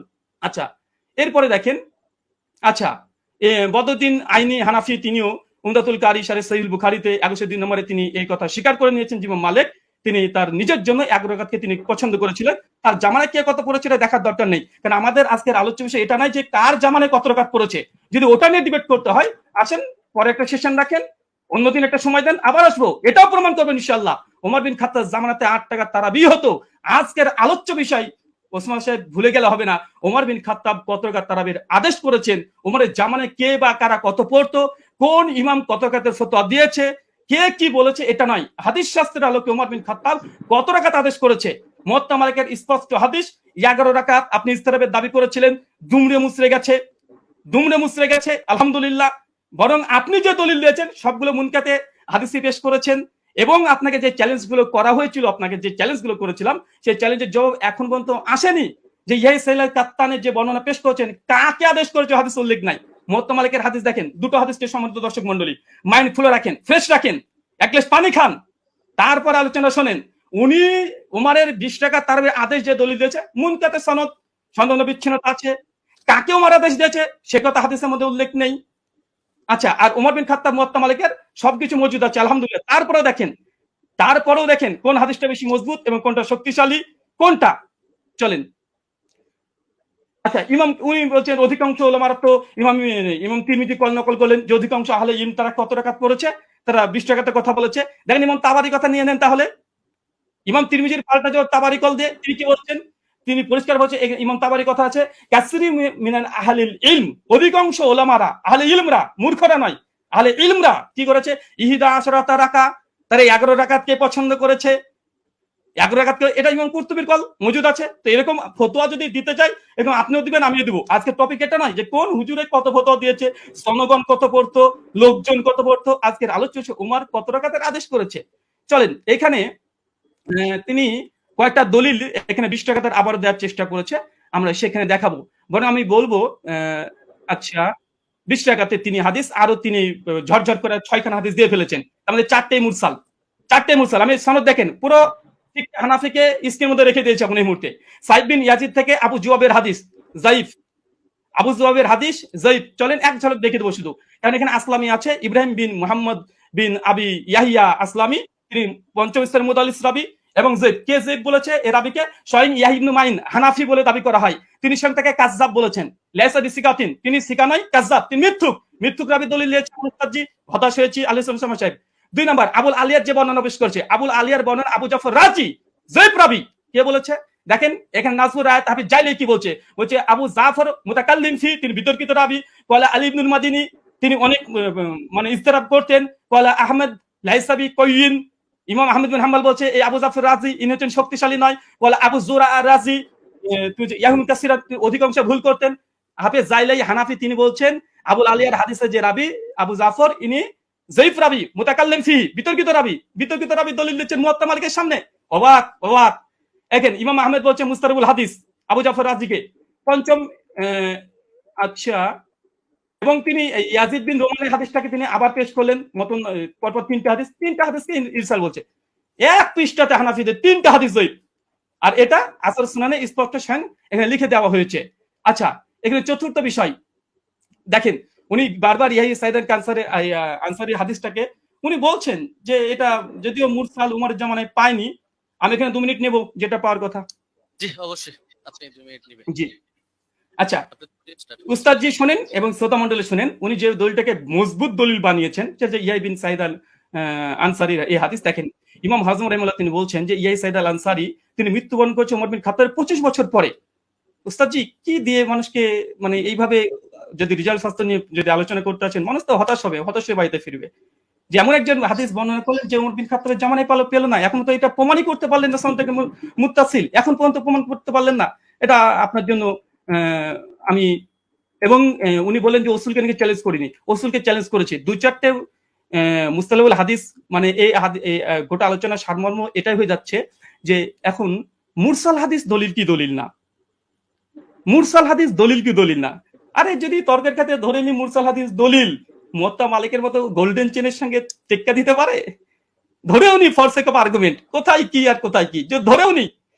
তারপরে দেখেন এখানে আরেকটা উনি বললেন যে ওমরের জামানাতে পড়ার কথা, যদি ওমরের জামানার কথা হয় আমরা তো দলিল দিয়ে দিতে পারবো যে ওমরের জামানাতে সাহাবীরা ইয়াহিয়া সাইদ আল কাত্তানের মতো সাহাবীরা তিনিও 11 রাকাত তারাবি পড়েছেন, এই মর্মে অনেকগুলো দলিল আমরা দেখিয়ে দিতে পারবো। আমি এক ঝলক শুধু দেখে দেবো, তিনি যেহেতু অনেক সাহাবীদের কথাও তিনি দলিল হিসেবে নিয়ে এসেছেন যে তারা কোন কোন জামানায় তারা পড়তো। আচ্ছা চলেন, আচ্ছা এখানে ইয়াহিয়া সাইদ আল আনসারীর যে রিওয়ায়াত নিয়ে এসেছে দেখেন, আমি এখানে 4 জন এখানে রেখে দিচ্ছি, এখানে 4 জনের নাম দেখেন। আচ্ছা, ইয়াহিয়া সাইদ আল আনসারী রাহিমাহুল্লাহ তিনিও বলছেন যে ওমরের জামানায় আমরা 20 টাকা তারাবি পড়তাম। ও ইয়াহিয়া সাইদ আল কাত্তান উনি যে দলিল দিয়েছে, আমি আরেকটা দলিল দিলাম খনন করার জন্য। উনি ইয়াহিয়া সাইদ আল কাত্তান যে দলিল যে এখানেও এটা হচ্ছে মুসনাদ ইবনে আবি শাইবা 7671 নম্বর হাদিস, তিনিও বলছেন যে ইহিদা আশরাতা রাকা ওমরের জামানায় আমরা 11 রাকাত পড়তাম আলহামদুলিল্লাহ। আরেকটা দেখেন আব্দুল আজিজ ইবনে মুহাম্মদ তিনিও বলছেন যে ওমরের জামানায় আমরা 11 রাকাত পড়তাম। শেষ হয়েছে, 2 মিনিট। শুকরিয়া, জাযাকাল্লাহ খাইরান। অনেক অনেক ধন্যবাদ আপনাকে। আমি একটু দুঃখ প্রকাশ করে নিচ্ছি যে 2 আলোচকই আপনারা মাঝখানে কিছু আমার কাছে মনে হয়েছিল যে আপনাদের আলোচনাটা প্রাসঙ্গিক, যার কারণে ফতোয়া বিষয়টা নিয়ে আলী হাসান ওসামা আলোচনা করেছেন। এটাকে বিপরীত করে আবার ব্রাদার রাহুল হোসেন আপনিও ইমাম মালিকের কিছু বিষয় নিয়ে আসছিলেন। আমি বলবো যে আপনারা দুজনই জেনেছেন। তো যাই হোক, আমি একেবারে আলী হাসান ওসামা আপনার খণ্ডনের শেষ পর্ব, তারপরে আপনারা আর পাচ্ছেন না। তবে হ্যাঁ, এখানে আমরা আশা করবো বা রিকোয়েস্ট থাকবে যে প্রসঙ্গিকের মধ্যে আমরা কথা বলবো। জি জি, শোনা যাচ্ছে আমাকে? জি, আপনাকে শোনা যাচ্ছে। আপনি বললে আমি টাইমটা স্টার্ট করে দেব। হ্যাঁ, শুরু করেন। জি ওকে, 9 সেকেন্ড 10 হামিদান ওয়া মুসাল্লিয়ান ওয়া মুসাল্লিমা আম্মা বাদ। ব্রাদার রাহুল ভাইয়ের ব্যাপারে আমি একটা হতাশা প্রকাশ করছি। এই লিখিত সাজানো গোছানো ফরম্যাট দিয়ে আমার কথাগুলো খণ্ডন করতে চাইলে সবচাইতে বড় যে ঝামেলাটা আপনি করেছেন, আমি কথা বলি 50টা আর আপনি লিখিত ফরম্যাট থেকে সেই আগে চর্বিত চর্বণ যা সাজিয়ে রেখেছেন এবং 3 বছর থেকে বয়ানও যা বলছেন ওই সেগুলোই টেনে টেনে আপনি শুধু আগের কথাগুলোই করেন, অথচ অধিকাংশ পয়েন্ট আপনি বোঝেনই না, না ইচ্ছাকৃত এড়িয়ে চলেন, আমি ধরতে পারি না। দ্বিতীয় বিষয় হলো আপনি বলেন আমি ফতোয়াটা নিচ্ছি, আমি কোনো প্রসঙ্গে ফতোয়াটা নিইনি, আমি উসুল বোঝানোর জন্য উদাহরণ দিয়েছি।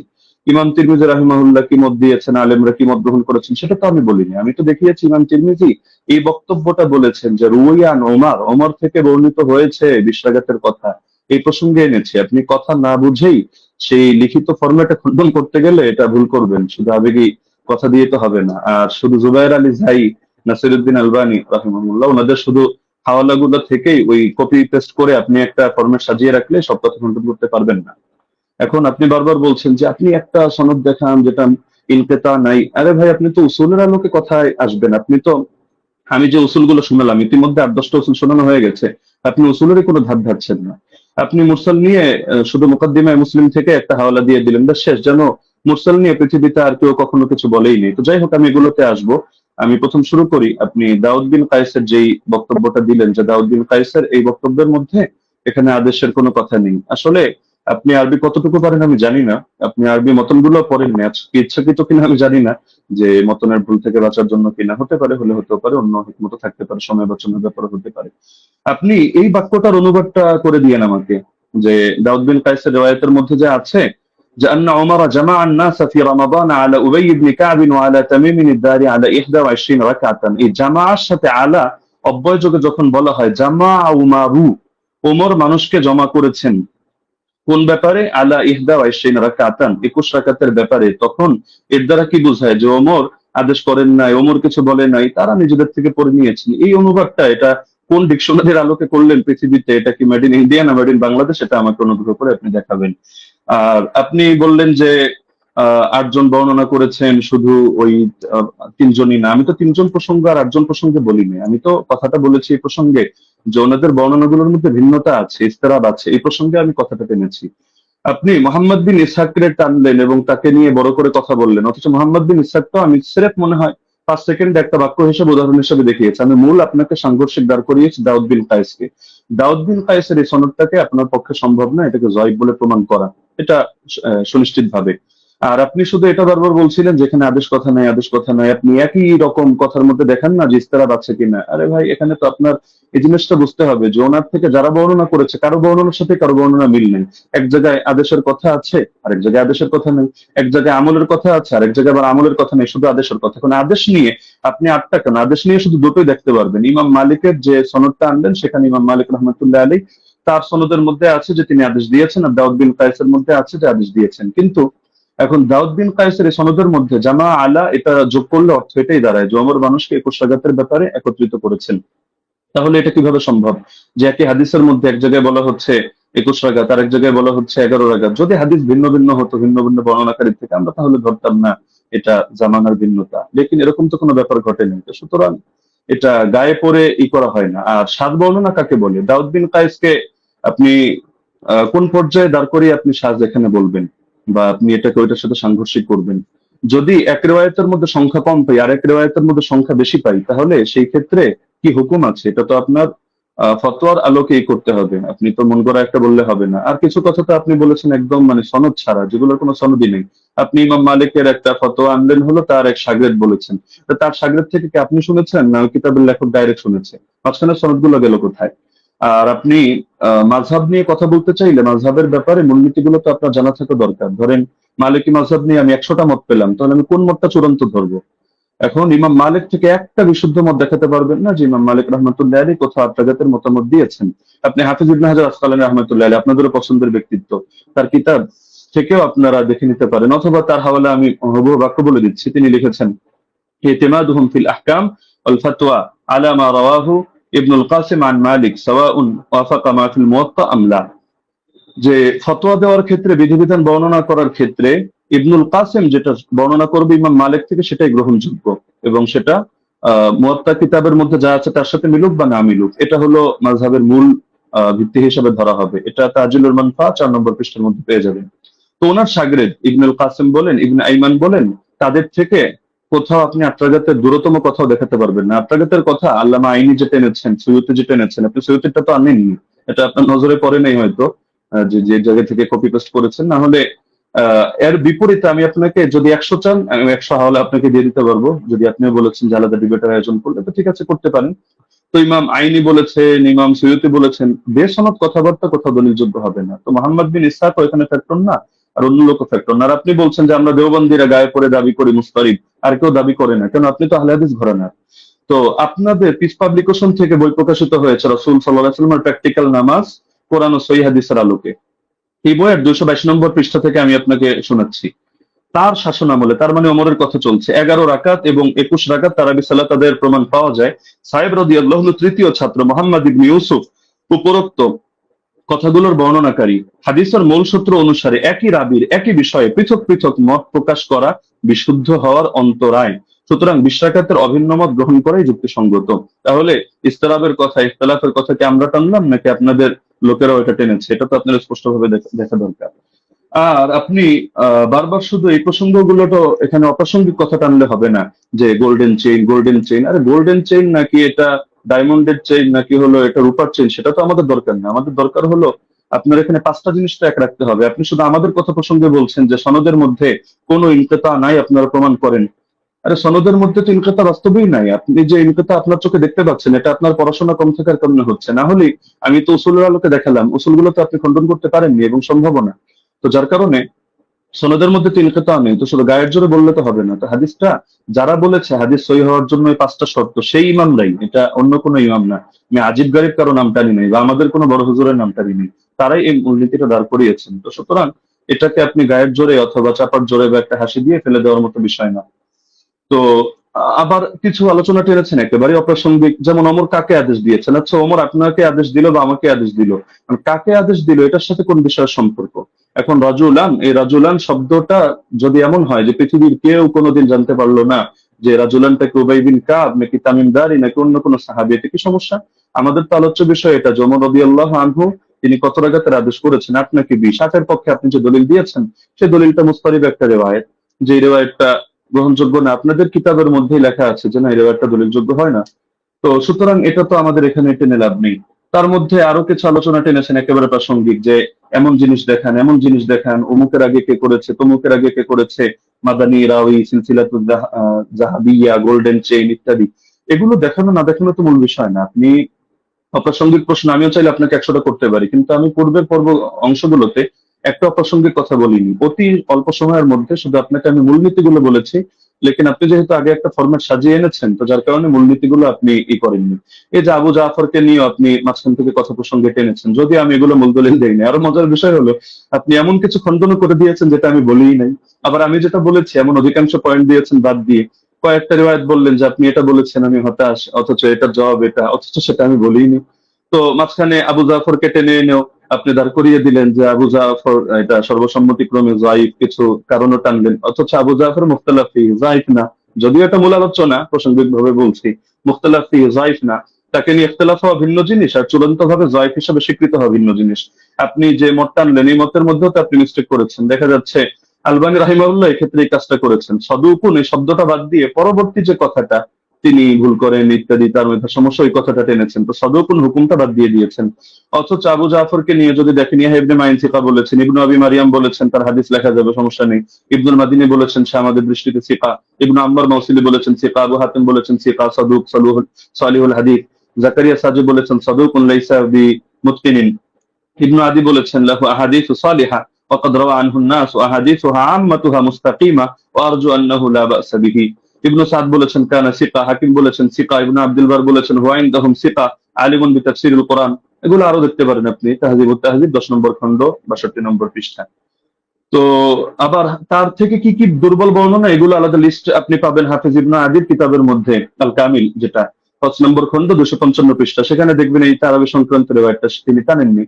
তো বারবার আপনি মুরসাল মুরসালি গায়ের জোরে মুরসাল সাব্যস্ত করে দিয়েই কথা তো শেষ না। আমরা যে মূলনীতিগুলো বললাম, আর এটাও আমরা দেখালাম যে সনদ কোথাও সহি না হওয়ার পরও সেই ক্ষেত্রে আপনার হুকুম আরোপ করে দেওয়া হয় যে এই জিনিসটা যেহেতু উম্মতের ব্যাপক আমলের মধ্যে আছে, কখনো কখনো সেটাকে আমলযোগ্য বানিয়ে দেওয়া হয়। এটা আহ, মানে ইমামদের সর্বসম্মত একটা উসুল, যদি আমরা এগুলোকে কোনোটাকে মূল ধরি নেই। আপনি তো এখানে বলতে চাচ্ছেন, আপনার মূল কথাই এটা যে ইয়াহইয়া বিন সাঈদ হয়তো কোন আলতু ফালতু রাওয়ী থেকে এনেছেন এবং এই হাদিসের মধ্যে একটা দুর্বলতা তৈরি হয়েছে, অথচ প্রথম ধাপের মূলনীতিগুলোর মধ্যে আমরা যা বলেছি এখানে আপনার কথাগুলো খণ্ডন হয়ে যায়।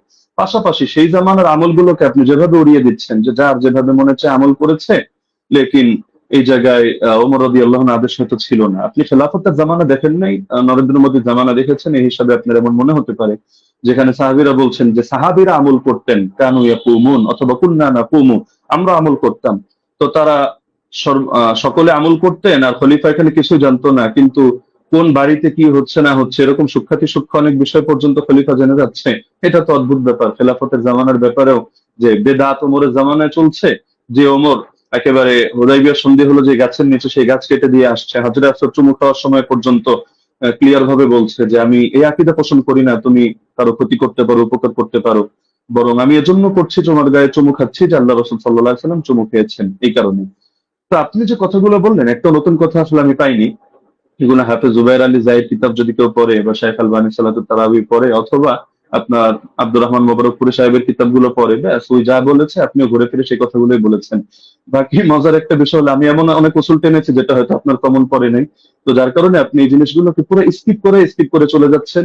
তাই ছিল মুস্তালাহিল হাদিস। আর এই পৃথিবীর ইতিহাসে হাদিসের ইস্তালা নিয়ে কি এই কিতাবটা এই মাত্র কয়দিন আগে লেখা হলো? এর আগে ১,৫০০ বছরে হাদিসের ইস্তালার উপরে কোনো কিতাব লেখা হয়নি।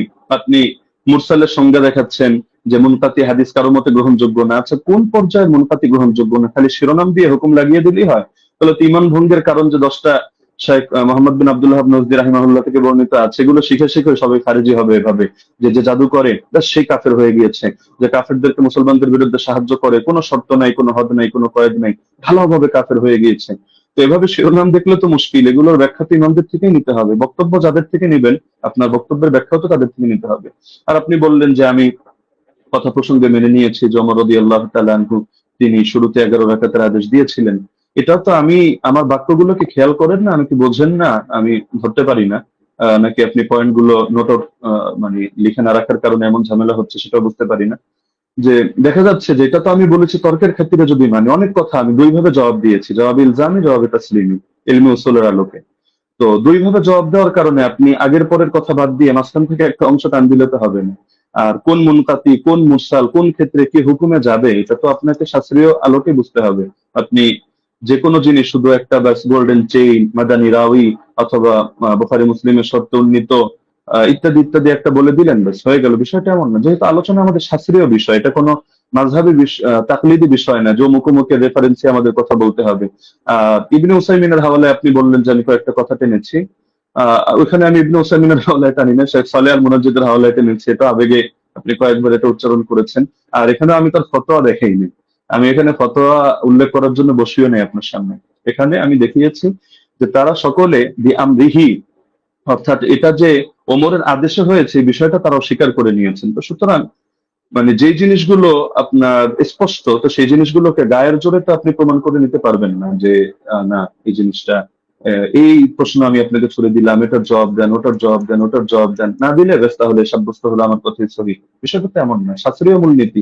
আপনি এই আলোচনা শেষ হওয়ার পর ঠান্ডা মাথায় বসেন। আমি নতুন কোনো কথা আপনাকে ছুড়ে দিচ্ছি না, যেহেতু আপনি খণ্ডন করার সময় পাবেন না। এটা আসলে আদবের দাবি না। ছুড়লে আমি ছুটতে পারি। আপনি ভবিষ্যৎবাণী করে দিয়েছেন যে এমন কৌশল হয়তো আপনি করবেন, আমরাও বুঝি না, এত বোঝার দরকার নেই।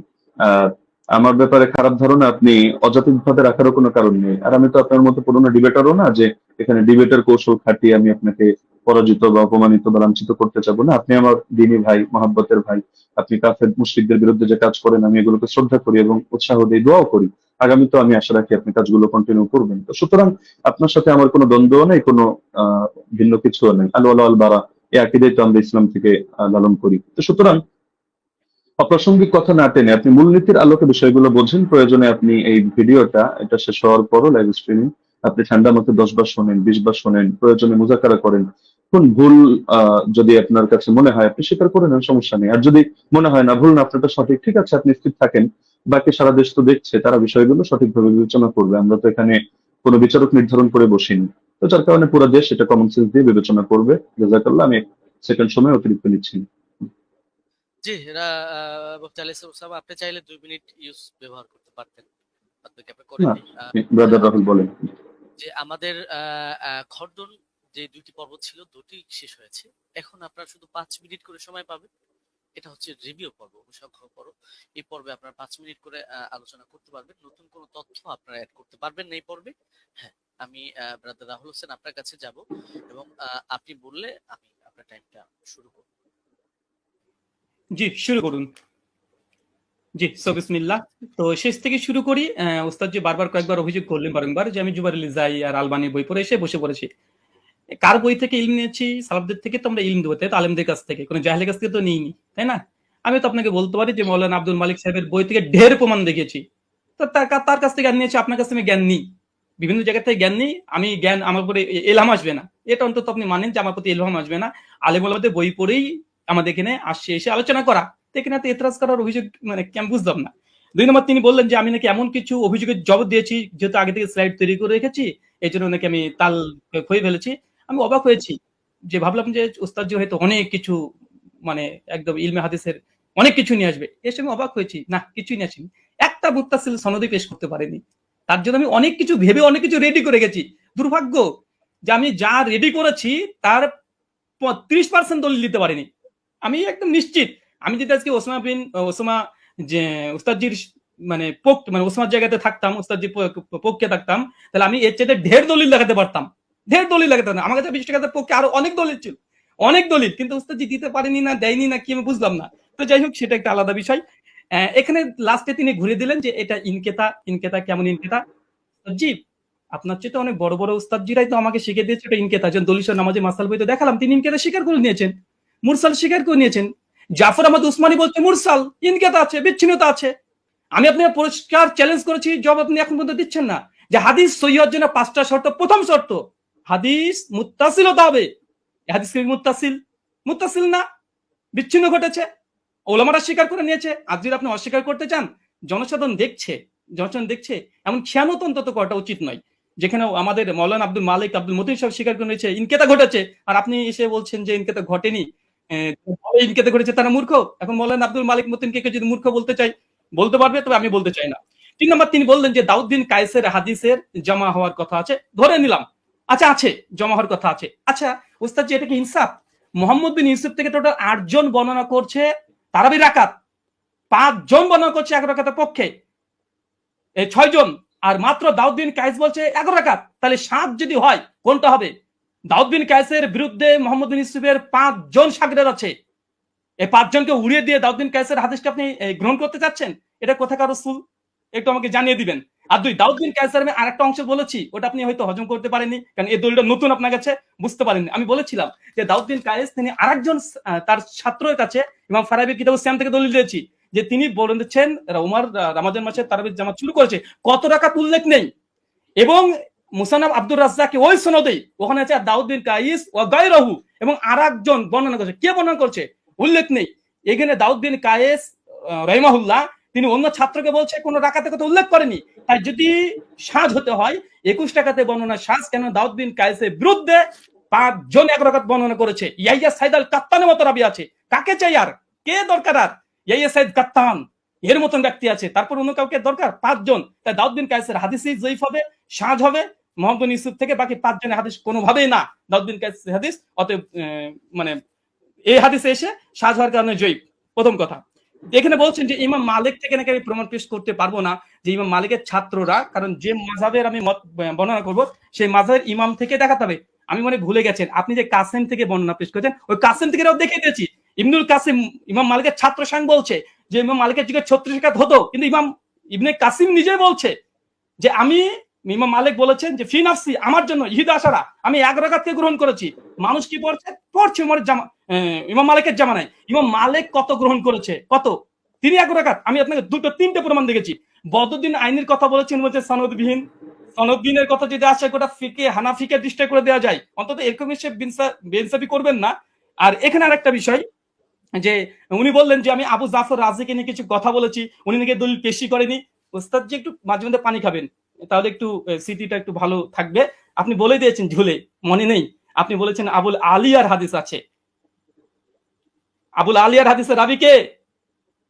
আবুল আলিয়ার হাদিস মুক্তারা আল হাদিসুল মুক্তারার মধ্যে আবু জাফর রাজি আছে। তাই বুঝি মাঝে মধ্যে একটু পানি খাবেন। আপনারা হয়তো অনেক পড়াশোনা করেন, মাঝে মধ্যে অনেক কিছু আছে দিয়ে মানে কি বলছি কি বলছে হয়তো এগুলো শুনতে পাচ্ছেন না। তো সর্বোপরি কথা হচ্ছে এটা, মুয়াত্তা মালিকের যে হাদিস আলহামদুলিল্লাহ গোল্ডেন চেন, এবং মুয়াত্তার উপরে যে অভিযোগ করেছিলেন যে দাউদ বিন কায়েসের কারণে জয়ীফ, দাউদ বিন কায়েসের হাদিসে সাজ, ইমাম মালিক মুয়াত্তা মালিকের হাদিসের পক্ষে 7 জন আর হাদিস বর্ণনা করছে আলহামদুলিল্লাহ। আর 2 নম্বর, ওস্তাদ জি যতগুলো দলিল দিয়েছে সব সনদে ইনকেতা আছে। উনি এটাকে যতই জোর করে প্রমাণ করার চেষ্টা করুক যেটা ইনকেতা সনদ গ্রহণযোগ্য, আমিও 4 জন মুহাদ্দিসের কথা নকল করেছি। ইনকেতা মুরসাল হাদিস জয়ীফ হয়, 200 নামাজের মাসালেও আছে, সে মুসলিমাও আছে আলহামদুলিল্লাহ। 5 মিনিট আমি আলী হাসান ওসামা আপনার কাছে যাব এবং আপনি 5 মিনিট সময় পাবেন, এখানে নতুন কোনো তথ্য আপনি অ্যাড করতে পারবেন। জি, শুনতে পাচ্ছেন? আপনি বললে আমি টাইমটা শুরু করব। জি, শুরু করুন। 10 সেকেন্ড। হামিদান ওয়া মুসাল্লিয়ান ওয়া মুসাল্লিমা ওয়া বাদ। ব্রাদার রাহুল কিছু কথা বললেন যেটা আপনাদের মূলনীতির বাইরে ছিল। এটা তিনি বহুতবারই দিয়েছেন, আমি এটা গুলো এড়িয়ে দিয়েছি। লাস্ট এই পর্যায়ে আমি বলি তো তিনি বললেন যে আমার জায়গায় থাকলে আরো দলিলের ভান্ডার খুলে দিতেন। দলিলের ভান্ডার খোলার প্রয়োজন নেই তো, আমার সামনে যে নোট আছে আমি তো ঘোষণা দিয়েছি, দেখেছেন যে আমি বিষয়ে কিতাব রচনা করছি, শীঘ্রই বের হবে। তো সুতরাং দলিলের ভান্ডার না নিয়ে বসলে তো আর কিতাবের ঘোষণা অগ্রিম দেওয়ার কথা না। কিন্তু সবগুলো দেওয়ার কোনো প্রয়োজনই মনে হয়নি, কিছু জিনিসের রুচি হয়নি। আপনি যেমন একটাকে টেনে আরেকটার সাথে নিয়ে দাঁড় করিয়ে দিচ্ছেন। আপনি বলছেন যে 8 জন বর্ণনা করেছে, আমি কেন শুধু দাউদ বিন কায়েস আর মোহাম্মদ বিন ইউসুফের কথা আমি কেন টানছি বারবার, যেটা শাগিরদের মধ্যে টেনেছি এ কারণে আমি বলেছি বাকি কোনোটার মধ্যে আপনি 8 জন না আপনি 100 জন দেখান, কোনোটার মধ্যে আদেশের কথাই নেই। আপনি তো মূল পয়েন্টটি টেনেছেন এটা, বা আমাদের আলোচ্য শিরোনামই এটা, যে ওমর রাদিয়াল্লাহু আনহু কত রাকাত তারাবির আদেশ করেছেন। আপনি পানি তো অনেকবার খেয়েছেন, আরো খাবেন সামনেও। পানি খাওয়া হয়ে শেষ করে আপনি মজলিস শেষ করে আপনি প্রয়োজনে দেখেন যে ইয়াহিয়া বিন সাঈদ কাত্তানের মতো ব্যক্তি বারবার যে বলছেন, বা আব্দুল আজিজ বিন মোহাম্মদ দারাওয়ারদের কথা বলবেন, যাদের কথা আপনি বলেন তাদের রেওয়ায়াতগুলোর মধ্যে আদেশ করেছেন এই শব্দটা আছে কিনা। আচ্ছা, দাউদ বিন কায়েসকে আমি এজন্য দাঁড় করিয়েছি যে এখানের কথার অর্থ আর আপনি যেই সনদটা টেনেছেন ইমাম মালিকের, সেই কথার অর্থ হলো সেম। আর এই যে সনদটা ইমাম মালিকের সনদে যে কথাটা আপনি টেনেছেন, এটা বিভিন্ন কিতাবে আসলেও কিন্তু কারোর সাথে কারো তো মিল নেই। মূল কথা তো এটাই রেওয়ায়েতের, যদিও অনেকজন রেওয়ায়েত করেছেন, কিন্তু শুধু এই আদেশ আর নিষেধ অথবা রাকাতের বিষয়টা নিয়ে সমস্যা এমন তো না, প্রচুর ভিন্নতা। এক জায়গায় দেখা যায় উবাই বিন কাব তামিমদারির নাম আছে, আরেক জায়গায় নাই। আরেক জায়গায় হলো শুধু আদেশ করেছেন এই কথাটা আছে, কিন্তু আমল কি ছিল তাদের, আদৌ কি তারা এটা আমল করেছেন না সিদ্ধান্ত চেঞ্জ করেছেন সেটার কথা নাই। আরেক জায়গায় দেখে যে শুধু আমলের কথা আছে, আদেশ আদৌ করেছেন কিনা এটার কথাই নাই। তার মধ্যে আপনি বললেন যে আবুল আলিয়া, এটা কোন সনদের মধ্যে আছে যে আমি উবাই বিন কাব প্রসঙ্গে যে কথা টানলাম ওটার মধ্যে আছে। এটা তো আমরা তারাবির 20 রাকাতের আলোচনার মধ্যে কথা টানিনি। এটা তো আমরা দেখিয়েছি যে আপনার ওই মূলনীতি বোঝানোর জন্য যে আমল যদি খেলাফ হয় তার বর্ণনা, তাহলে সেই ক্ষেত্রে হাদিসের দুর্বলতা সাব্যস্ত হয়, ওইটা বোঝাতে গিয়ে যে সাহেব বিন ইয়াজিদের আমলও খেলাফ, ইমাম মালিকের আমলও খেলাফ, একইভাবে আপনার উবাই বিন কাবের আমলও খেলাফ। উবাই বিন কাবের আমল কিভাবে খেলাফ এটা বোঝাতে গিয়ে 3টা দলিল দিয়েছে, এর মধ্যে আপনার এই পয়েন্টটা আছে। আর আপনি বারবার শুধু টানছেন যে মুনকাতি মুনকাতি মুনকাতি। আপনি শুধু একটা শব্দ শিখলেই তো কাজটা শেষ নয়, আর হুকুমটা তো আপনার ইমামদের থেকে নিতে হবে, শাস্ত্রের আলোকে নিতে হবে। তো আপনি শাস্ত্রের আলোকে না নিয়ে আপনি শুধু নিজের গায়ের জোরে কথা একটা বললে তো হবে না। আপনি আব্দুল রহিম সাহেবের থেকে এলেম নেবেন নেন, আব্দুল মতিন সাহেবের থেকে এলেম নেবেন নেন। আপনি বলছেন যে ওনারাও মেনে নিয়েছেন মুনকাতি। আমি তো বললাম যে যেই নিমাউই রাসারুস সুনানের হাওয়ালা দিলেন, যে স্ক্রিনশট দিলেন, এখানেই দেখা যাচ্ছে ইমাম নিমাউই 2টা কথা বলেছেন। তা আপনি কি বলবেন যে নিমাউই এক পাগল, আগের লাইনে বলে এক কথা পরের লাইনে বলে আরেক কথা? আগের লাইনে বলে আসছে মুরসাল, পরের লাইনে বললো যে না এগুলোকে মুরসাল ধরা হয় না, মুত্তাসিল ধরা হয়। তো বলেন ইমাম নিবাবী একটা পাগল যে তিনি আসারুস সুনান এই কিতাবের মধ্যে মূর্খতার পরিচয় দিয়েছেন? না, এখানে আপনাকে বুঝতে হবে যে আমি এই শব্দ বলেছি, একটা জাহেরি বিবেচনা, একটা হলো হাকিকি বিবেচনা। এই পার্থক্যগুলো না বুঝে আপনি আলোচনার মধ্যে তো এভাবে বসলে তো মুশকিল। এজন্যই অনেকে নিষেধ করেছে যে আসলে শাস্ত্রের আলোচনা যেহেতু, তাহলে শাস্ত্রজ্ঞ ব্যক্তি ছাড়া এটা বলাও মুশকিল, বোঝানো মুশকিল। তা আমি আলোচনাটা আসলে শুধু ব্যক্তি আপনার জন্য করেছি এমন না, বরঞ্চ এটা সারা দেশের জন্য আলোচনা করা। যদি আমরা জানি যারা দলান্ধ, উভয় পক্ষে, আমি আপনাকে ইন্ডিকেট করে কোনো খারাপ কিছু মিন করছি না, দলান্ধরা কখনো তাদের মাসলা পরিবর্তন করে না। এটা জিবরিল আমিন যদি নাজিল হয়ে বলে তাও করবে না, এটাই দুনিয়ার আমাদের স্বাভাবিক অভিজ্ঞতা। তবে শাস্ত্র বোঝার মতো যোগ্যতা যদি কারো থাকে, তাহলে আপনার আলোচনা আমার আলোচনা সবগুলো নিরপেক্ষভাবে বসে কেউ যদি বিবেচনা করে সেই ক্ষেত্রে সিদ্ধান্ত নিতে পারবে, কোনো সমস্যার কিছু নেই। এটা নিয়ে আলাদা করে আমারও মন্তব্য করার কিছু নেই, আপনারও মন্তব্য করার কিছু নেই। মন্তব্য এটা জাতি করবে। এখন আমি যদি গায়ের জোরে একটা মন্তব্য করি, আপনি যদি গায়ের জোরে একটা মন্তব্য করেন, এটা ঘুরে ফিরে সে চর্বিত চর্বণ কথাই হবে। এটা জাতি তারা রিভিউ দিতে পারবে, তারাই আলোচনা করতে পারবে। আর আপনি ইমাম মালিক রাহিমাহুল্লাহ সূত্রে ইবনুল কাসেমের থেকে যে বর্ণনাটা আনলেন, আমি তো এটা বলেছি যে এটা নিয়ে যদি আপনি আলোচনায় বসতে চান তাহলে স্বাগতম আপনাকে। আমরা কত শত আপনার রেফারেন্স দরকার আমরা দেখিয়ে দিব যে ইমাম মালিক রহমাতুল্লাহ আলাইহি থেকে স্যার 2টা মত আছে। আমি দায়িত্ববোধের সাথে বলছি, একটা হলো 36 রাকাতের আর আরেকটা হলো 20 রাকাতের। 8 রাকাত পড়েছেন উনি, অথবা পড়াকে পছন্দ করতেন, অথবা তার মাযহাবের ব্যাপারে এটা ফতোয়া জারি করেছেন, এটা আপনি প্রমাণ করতে পারবেন না। হ্যাঁ, এখন বিভিন্ন কিতাবে বিচ্ছিন্নভাবে বিভিন্ন বক্তব্য আসতে পারে, এটা আপনিও জানেন। ইমাম ইবনুল হুমামের বক্তব্য যদি আপনি দাঁড় করান তারাবির ব্যাপারে, তাহলে দেখা যাবে আরেক ইমামের বক্তব্য দ্বারাই তার খণ্ডন হবে। তো এগুলো তো কিতাবের মধ্যে বহুত কিছুই থাকবে। শাস্ত্রের কাজই তো এটা, আপনি কিতাব থেকে কিভাবে আলাদা আলাদা করে বুঝবেন এই জিনিসটা আপনাকে হাসিল করতে হবে। আর আপনি যে কথাটা বললেন মুরসালের হুকুমটা সহিহ মুসলিম থেকে, যেহেতু সময় প্রায় শেষ আমি এটা বলার সুযোগ নেই, আমি আপনাকে রেফারেন্সটা দিয়ে দিচ্ছি। শারহ ইলাল তিরমিজি 1 নম্বর খণ্ড 543 পৃষ্ঠা থেকে আপনি এটা দেখে নেবেন যে আসলে এই মুরসালকে ঢালাওভাবে অগ্রহণযোগ্য কিনা। না, অগ্রহণযোগ্য না, এই কথাটা একটা বেদাতি কথা। তো এটা কিভাবে কি আমি আর সময় নিচ্ছি না, আপনি দেখে নিয়েন শারহ ইলাল তিরমিজি থেকে। জাযাকুমুল্লাহ, উহিব্বুকা ফিল্লাহ। আসসালামু আলাইকুম ওয়া রাহমাতুল্লাহ। জি, আপনাদের দুজনকে অনেক অনেক ধন্যবাদ, এবং ব্রাদার রাহুল হোসেন এবং শেখ মুফতি আলী হাসান ওসামা। আমাদের এই প্রোগ্রামটা খুবই চ্যালেঞ্জিং ছিল। আলহামদুলিল্লাহ আমরা চেষ্টা করেছি প্রোগ্রামটি নিরপেক্ষভাবে পরিচালনা করার জন্য, এবং এই প্রোগ্রামটি আপনারা আমাকে আমাকে সহযোগিতা করেছেন, দুজনেই খুব সুন্দর আলোচনা করেছেন, এবং যারাই আলোচনা শুনেছেন আমি বলবো যে আপনারা নিজেদের মধ্যে ফাসাদ না করে আপনারা অবশ্যই দলিল গুলোকে বিবেচনা করে আপনারা সেই অনুযায়ী আমল করবেন। এবং আজকে আমার প্রোগ্রাম পরিচালনার ক্ষেত্রে যারা আমাকে সহযোগিতা করেছে, আমার পরিচালনা কমিটি, আমাদের সাথে রয়েছেন সকলের সুপরিচিত শেখ মাহবুবুল আমিন ভাই, তিনি নাস্তিকদের সাথেও ডিবেট করেন, এবং আমার সাথে রয়েছেন আমাদের রিপোর্টার মোশাররফ হোসেন ভাই এবং শিহাব মির্জা ভাই সহ আরো কয়েকজন ছিলেন। সকলকে ধন্যবাদ জানাই, এবং সর্বোপরি আমি প্রোগ্রামটি শেষ করব, শুধু শেষ কথাটা বলবো যে আমরা সকলেই নিজেদের মধ্যে মতানৈক্যকে দ্বন্দ্ব হিসাবে না নিয়ে আমরা নিজেদের যে মতের পার্থক্য আছে সেটাকে সুন্দরভাবে বিবেচনা করে আমরা উগ্রতা না করে নিজেদের সুন্দর মন মানসিকতায় মেনে নিই।